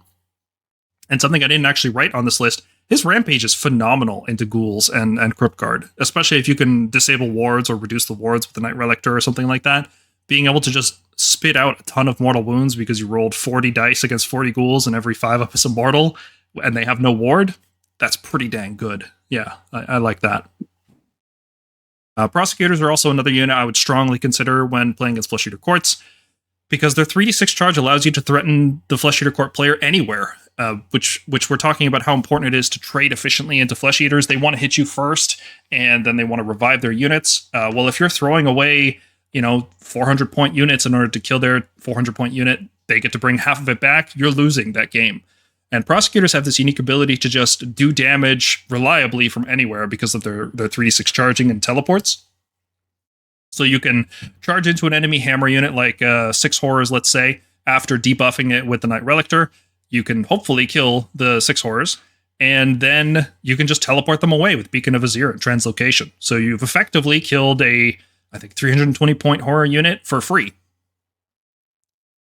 Now, the big weakness with Prosecutors is that they're rend 1 attacks, which is a huge problem into 3-up save armies. One of the things we do all the time on the channel and in the Discord is think of, okay, well, how are we going to get extra rend on our Prosecutors? Usually we use Arid and the Witness. Sometimes we're using Tempestors in order to stop enemies from using all that defense because they really struggle into 3-up saves, and they really want the bonus rend. But Flesh Eaters don't have 3-up saves, so it doesn't matter. So Prosecutors are like a perfect strategic unit for this. And then as icing on the cake, Ruination Chamber can ignore lots of effects, like the horror mortal damage, or Ushoran giving strike last, and a number of other things, like Goremain giving strike last. There's lots of stuff that the Ruination Chamber can just ignore sometimes on a 4-up. Mm-hmm. Jesse, tell us all about long strike crossbows and how good they are against Flesh Eaters. Oh, they just neuter everything. Like if a hero is by itself, that hero is dead. Like especially to the monster heroes, the Ghoul Kings on Terrorgheist and Ghoul Kings on Zombie Dragon, because of their anti-hero keyword on their weapon, it's -3 rend. So your 4+ save is now a 7+ save, which doesn't exist. So you get no save and just your 6-up ward. So most of the time, a volley from long strikes will kill any hero in the Flesh Eater Course army roster, and even the units. And it's generally too. not. Yeah, and it's not generally worth it for you. If they're targeting something like an Abhorrent Ghoul King on Terrorgheist, is it even worth it for you to all-out defense that and try to save The some on sixes? the only time it is if you have your 5-up board save prayer off. The only time, Hmm. because then you have 6-up, 5-up. That would be the only Gotcha. time it's worth it. Well, that's why Okay. we have the Knight Relictor to strip that 5-up board back to a Absolutely. I was 6. gonna say that. You're right. Yeah. Exactly. Yeah, long strikes are not good shooting at horrors, or well, they're not bad shooting at horrors, but they're not Ghouls. ghouls. Like ghouls are like their Well, natural enemy. actually, horrors they're okay because horrors are still, somewhat something with an elite unit, 4 health, 5-up save. Ghouls you should not waste long strikes at. Like, Yeah. that's a waste. Yeah, Yeah, agreed. But every FEC list brings at least one monster, right? Either Ushoran or Ghoul King on Terrorgheist, or both or more. Every Zombie FEC Dragon, list, yeah. there's always at least one, and every single monster will be destroyed by long strikes by the end of the game. Yeah. And the worst part is they do it from a safe distance, and they do it in the army that can translocate them away if you ever actually get close to them. It's crazy. Vanguard Paladors with Starstrike Javelins are a very efficient unit against Flesh Eaters. They have very high threat range like Prosecutors. Not quite as high, right? Prosecutors just teleport and charge. Vanguard Paladors do it a little bit differently. They go 20 inches and then charge. But they have a very interesting combat or damage profile because they get to shoot in the shooting phase, shoot in the charge phase, and then shoot in the combat phase. And that kind of spread damage is very useful against low save armies like Flesh Eater Courts. You're going to be doing, like, most of that is going to go through. So you can have games where Starstrike Javelins will kill a screen, like a Royal Beast Flayer screen, and then they'll charge in and they will shoot at one monster, and then to finish it off because it's been weakened by your other shooting. And then when they fight, they'll go into combat and they'll fight another thing. Like the amount of value you get with this unit is crazy into armies that have low saves. Mm-hmm. They're also importantly, they're higher threat range than everything in the Flesh Eater Court army. The only thing that comes close is the Deep Strike teleport shenanigans that we talked about with the Gore Warden and things like that. But thankfully, people are only using horrors. They're not using flayers, which have flying, so it's really difficult to get to the Paladors. And then the Paladors can be a very useful like counterpunch unit the following turn. Their 5 health also allows them to use power through against everything in the army except the monsters, which is very useful. Like you can charge into a horror unit. If you don't manage to finish it off, you can just retreat basically for free for a command point. And Dracothian Guard Tempestors play a similar role in terms of shooting one unit and then fighting another, but they have some additional utility. Instead of having the crazy threat range of Paladors, what they do is they let you disable all-out defense, and this is very useful when you're fighting against monsters or Ushoran or even Morbheg Knights. Being able to stop your opponent from using all-out defense and then hitting them with even Ren 1 attacks, like Prosecutors hitting a 4-up save, and it's now a 5-up, that feels great. Like any additional way to deny all-out defense is very, very useful. I will say, Tempestors, be wary of them. This is the most danger close unit we have, and Flesh Eater Courts can get very dangerous against a Tempestor, especially if they have a horror block nearby. Yeah, like Ghoul King on Terrorgheist will rip through these so quickly. It's crazy. And unlike Vanguard Paladors or Raptors or Prosecutors that are sort of lightning fast appearing in your face or shooting from a safe distance away, like Dracothian Guard Tempestors have to more or less march up the board, and like they're slower, they're more predictable. I considered adding Andrasta to the list because, like with Vanguard Raptors with Longstrike crossbows, there's a monster in every list. So you'd think, oh well, Andrasta's probably good into Flesh Eaters. And my experience is that she's not, because the problem with Andrasta is that she charges in and she fights and she'll probably kill one monster, unless she like whiffs, and she totally whiffs all the time for me, which is, maybe that's clouding my judgment. But the problem with Andrasta is that after killing the monster, she just dies. Right? Like she's a free pickup for your opponent, and she's an expensive pickup too. So you're losing like 300 points out of your army basically. You're always trading down with her. You can't have incent it. You cannot have incent it. Translocating that single model is going to be very difficult compared to something like 6 Prosecutors. Actually, that's the problem. Like 6 Prosecutors have almost the exact same damage into a Flesh Eater Court monsters as Andrasta does, and 6 Prosecutors you can have incent and have Ruination Chamber on them. So. Oh, the Prosecutors are higher damage because we didn't even talk about their shooting, right? Like Prosecutors the Javelins do work against Flesh Eaters. I guess we can talk about what units didn't I put on here, right? Like why are Grandhammers not on here? So Grand Hammers aren't on here because we don't have the delivery system of Flesh Eater Courts when it comes to deep strike charging, and that's what Annihilators want to be doing. It's very hard to sort of just drop Annihilators and have sort of position them for a counterattack against Flesh Eater Courts, especially because they have so many mortal wounding tools in the combat phase or something like a strikes last that they can hand out if you charge them. And they're so reliant on that 8-up charge that it makes it hard to use Grand Hammers, even though Grand Hammers would basically wipe out any Flesh Eater Courts unit like in the roster. I think a more reliable unit, in my opinion, is a Reclusian unit, a 6 block of Reclusians, and it's pretty much for the same reason as Prosecutors. You can give them a ward. They have a 3-up save, they're 3 wounds each. They have a 3-up Ruination Ignore.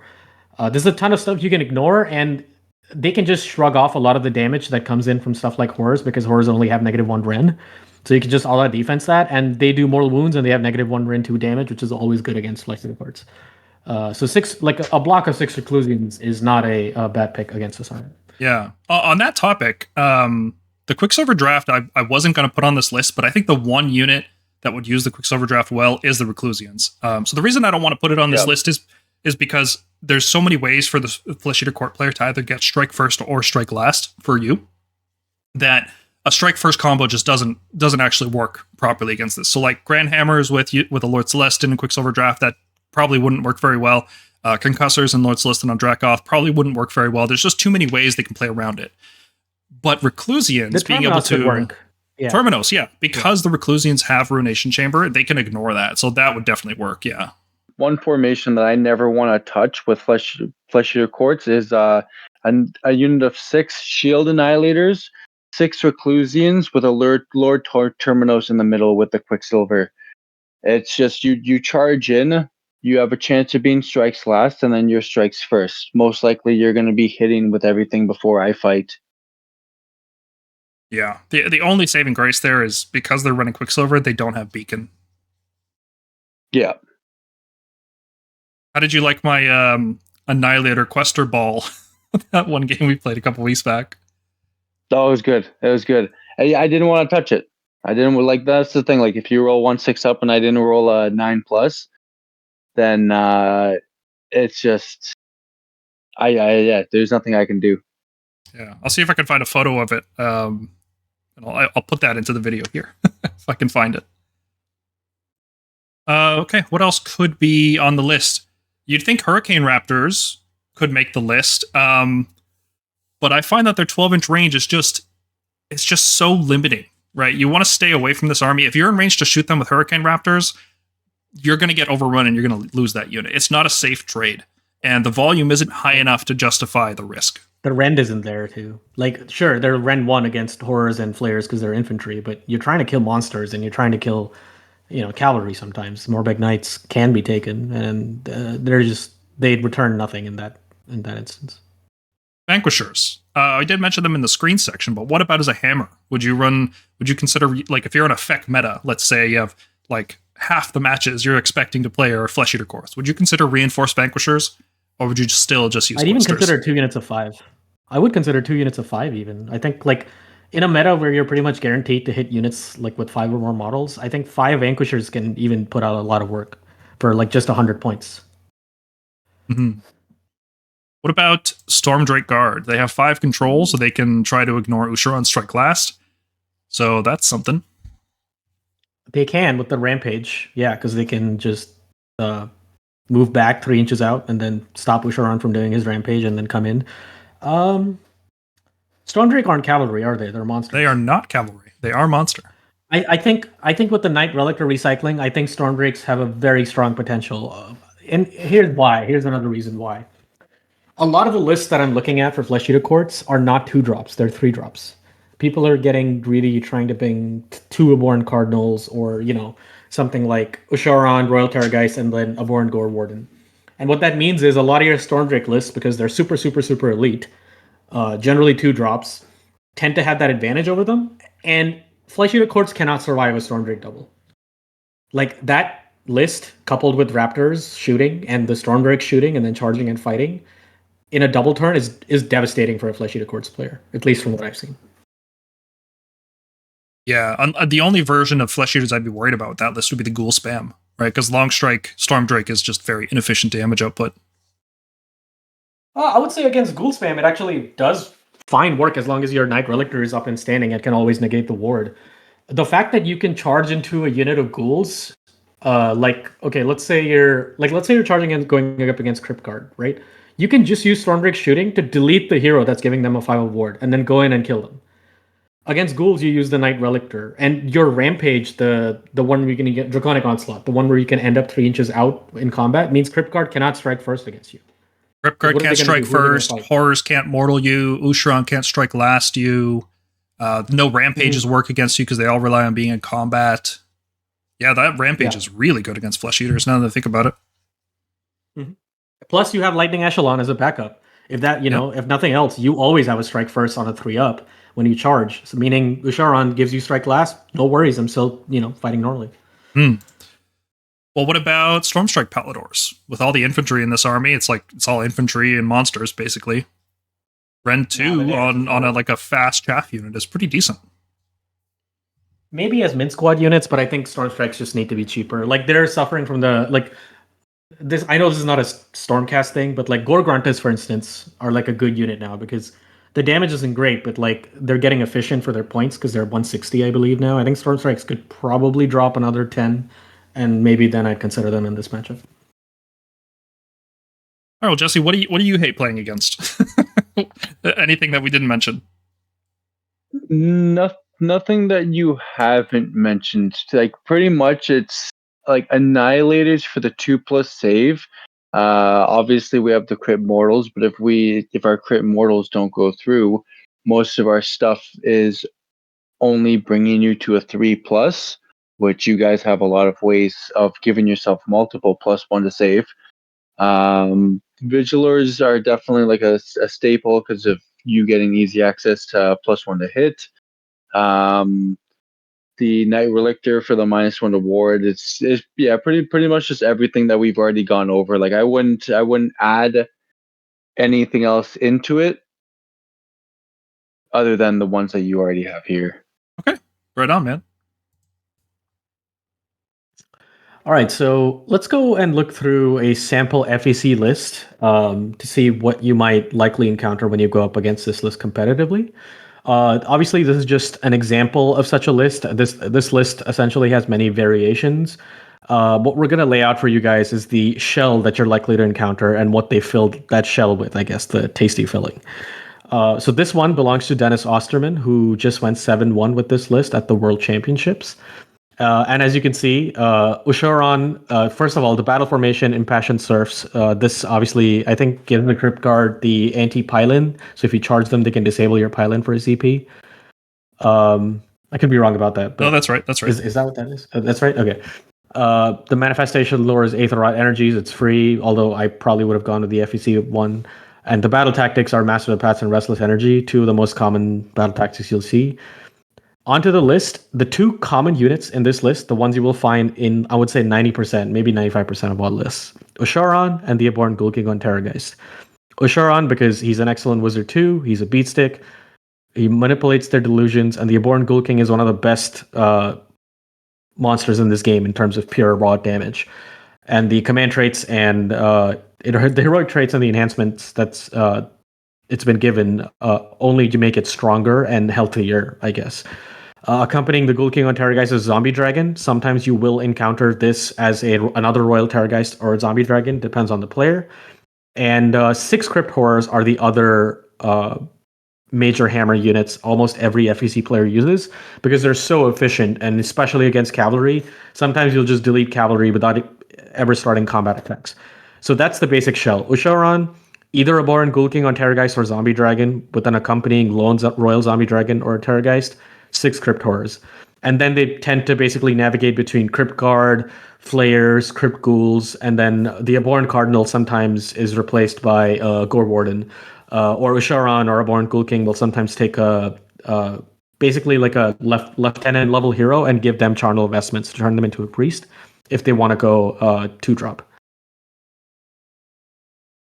Yeah, there's some oddities in this list. Like that's kind of the problem with countering Flesh Eater Courts is that there's so many different ways to build it. Like Dennis here went with 40 Cryptguard on top of Ushoran and Terrorgheist. That I don't know. I wouldn't call that typical, right? Like you could be going with Flayers and a Gore Warden instead. You could be going with more monsters. You could be packing it filled with horrors and even like a splash in some Morbheg Knights. There's so many different ways to take the starting point of like the Ghoul King and the Cardinal, and then you just go off from there. I do like that a lot of lists are including that single zombie dragon as a deep strike, screen killer who can just get some early damage done and it doesn't cost you that much ultimately in tempo. I really like that decision. And the Stronger in Madness, we talked about this in the Ghoul King section. I really like this one because it just disables all weapon abilities, which is, +2 attacks is really nice the first time you attack. The problem with that is then the Ghoul King dies instantly, whereas the utility of turning off Crit Mortal, Charge +1 damage, Anti-Monster, Anti-Hero, every weapon ability under the sun is just gone when you're in combat with this guy. So, very, very strong, and if you position him correctly, he just becomes like an anvil. He actually does straight up become an anvil piece, because you can give him a 5-up ward with the vestments pretty reliably. The Cardinal himself gets +1 to chant. When you give him the vestments, he gets another +1. So he's chanting the 5-up ward prayer on a 2 every time, which is just amazing. Very reliable. So to give you the so let's discuss how to beat this with the Stormcast list. And so in order to do that, you need to first understand what this player is trying to do to you. What they're trying to do essentially is those Cryptguard, either with a 5-up ward from being near the Cardinal or a 5-up ward with a prayer. They're going to send those out. And this is a very classic, what we call catch and kill list, where the Cryptguard with their health boost are basically going to try and trap you. And then your opponent sends in the Royal Zombie Dragon from reserves, the Aborn Ghoul King on Terrorgheist, Ushoran, if, acting as an anvil or a hammer, depending on what. And they're going to try to use their spells to slow you down, or the Ushoran spell that basically makes you beat your own units. And then the Aborn Ghoul King will basically try to fight twice, because the Aborn Cardinal will be praying off turn to maybe bank points, and on their turn try to cast that prayer to either give them +1 damage or 2 fight abilities. So it's a very standard list. The only weakness I would say here is because it is a 3-drop. You could build 2-drops and go under their idea to go on a double turn. Because if this list ever doubles you, the game might just be over based on how often the Ghoul King can fight and how often he's fighting. Yeah, Ghoul King giving himself +1 attack with companions, feeding Frenzy once per game. Ushoran giving strike last defensively and offensively allows them to prevent a lot of damage from coming in from being able to hit you first. There's a lot of how do I want to say this? A lot of tactics that this list can pull off. It's not a standard, it doesn't have to move up the Cryptguard. It could use the Cryptguard as it could surround Ushoran with them, and even though he wouldn't, they wouldn't get a ward from surrounding Ushoran, they would benefit from the strike last. So you could have a situation where Ushoran becomes an anvil piece, the Cryptguard get to fight, and then Ushoran gets to fight, and then finally your unit has a chance if there's anything left after taking that kind of beating. So there's a lot of different modes this list can go into, and it's hard to just say there's a single strategy that's going to work best against it, but I would say if you've got long strikes, shoot the Ghoul King. He's their fastest piece. He is without him, everything here drops down to 10-inch move or less, and you can control that a lot easier. So I would say top priority is using long strikes to shoot off the Terrorgheist and then recycling them back to safety so you can threaten the Zombie Dragon and Ushoran on following turns. I'd say avoiding the turn 1 Zombie Dragon play is pretty important as well. That will force you into a defensive posture, but you don't want to be too defensive so that you can't, threaten him later. You want to make sure you can take the trades you need to take, and you can do so in a way that doesn't actually give him any points. So you want to be trading up against this list. It is an elite list. It only has, 8 units, and of them, there's really only 3.5 hammers, let's say, right? The Horrors, Ushoran, Ghoul King, and Zombie Dragon's kind of halfway there. Cryptguard, if they're not getting the anti-charge bonus and they don't have +1 to wound you, they really don't do that much damage, right? Their accuracy is so poor, they're unlikely to do damage to Stormcast 3-up save. So their damage output can mostly be ignored unless you're charging into them, which I would avoid that. But the 3 units that matter are the Crypt Horrors, Ushoran, and Ghoul King. So if you can just delete one of them off the bat, that makes your job a lot easier. So let's talk about target priority. Given that what this list is trying to do, the units they're going to try and send out, we talked about what units are good against this. So let's say you have your standard Stormcast list, Paul. How do you tackle this? What are the targets you prioritize? First, where do you try to engage? What is our game plan against this list? It's hard to say just in this conversation, of course. I want people to understand that this is all dependent on context. It depends on the battle plan you're playing. It depends on what list you're running. It depends on how you've deployed. It depends on how your opponent has deployed. There's so many factors that go into it. So the best I can do is like here's my perfect day playing against this list, right? Perfect day for me would be my long strikes are able to get in range of the Ghoul King in such a position where he's not able to redeploy away from their shooting, right? I can teleport into range, snipe off the Ghoul King, and then recycle them back to safety. I've given up my Knight Relictor, probably in this scenario, but I'm safe, right? Now that could be, I guess before I say that, we should talk about turn order, right? If you're able to make him go first, I think you should make him go first. That way there's no risk of a Flesh Eater Court double turn happening, and you have the possibility of a Stormcast double turn, which will probably wipe this army out. So you make him go first, you deploy defensively, you deploy far back, because the threat ranges here are not crazy. The Ghoul King on Terrorgheist can only move 12 inches, he can't run in charge in this list, he can't get any speed bonuses, so his max threat range caps out at 24.5 inches. So if you can just deploy far away enough from the Ghoul King on Terrorgheist, you don't have to worry about him for a turn. The only thing that can reach you on that first turn would be the Royal Zombie Dragon, so you can have a very simple deployment where you just have some screens up front, make sure the Terrorgheist can't charge, make sure the Zombie Dragon can't charge any of your hammers. You should be able to avoid taking any meaningful damage. If a screen dies, it's not a big deal. Then on your turn, like I said, have the long strikes unload on the Ghoul King, if possible. If not, go on to Ushoran. If neither of them are available, well, I think you're winning a positional game in that scenario, because that means your opponent has deployed so far back and their units are so, their other units are so close, you'll be able to shoot something useful. Either the Crypt Horrors or Ushoran or the Ghoul King on Terrorgheist. There's not enough units in this army to zone out everything. So after shooting off the Terrorgheist, let's say, I don't want to overcommit resources. It's a 5-round game. I don't want to have to just put everything into round 1 and hope for a double turn. That's a good way to lose as soon as you don't win that double turn. And he'll have more drops, so he'll be re-rolling with priority. So you assume your opponent's going to win priority, right? He's going to take the next turn because he doesn't want to face off against a double, probably. On his turn, he will move forward, charge into the Knight Relictor, but because you've deployed so far back, and because he was worried about a potential Stormcast double turn, he hasn't over-engaged. So he's sent his Cryptguard forward, but they're not fast enough to actually engage you on his second turn either, because you can play so far away as a Stormcast player. No, I think that's a luxury that Stormcast have that every other army doesn't. They have to move into the midfield in order to do anything round 2. Stormcast can play the midfield from the back of the board. So his turn 2, he doesn't really do any crucial damage. He scores some points. My turn 2, I need to either kill the 6 Horrors or kill Ushoran, whichever is left at this point. And once all that's gone, well, there's only 1 hammer unit left, so I can fully commit. I can fully commit into the middle of the board. Maybe not directly charge into the Cryptguard, maybe charge near them and then pile into them so that they get stuck in combat, but they don't get the option for strike first. But at that point, you've killed 2 of the 3 hammers. If you get a double turn or if you don't get a double turn, either way, you're in a good position. So I think that's a short version, really abstract, best case scenario. That's how it goes against this Flesh Eaters list. Is there anything there that sounded wrong? No. Okay. I get it. It's very much context dependent. It's not something that's obvious. I would say the traps is don't overextend your shooters just to get some shots into their big monsters.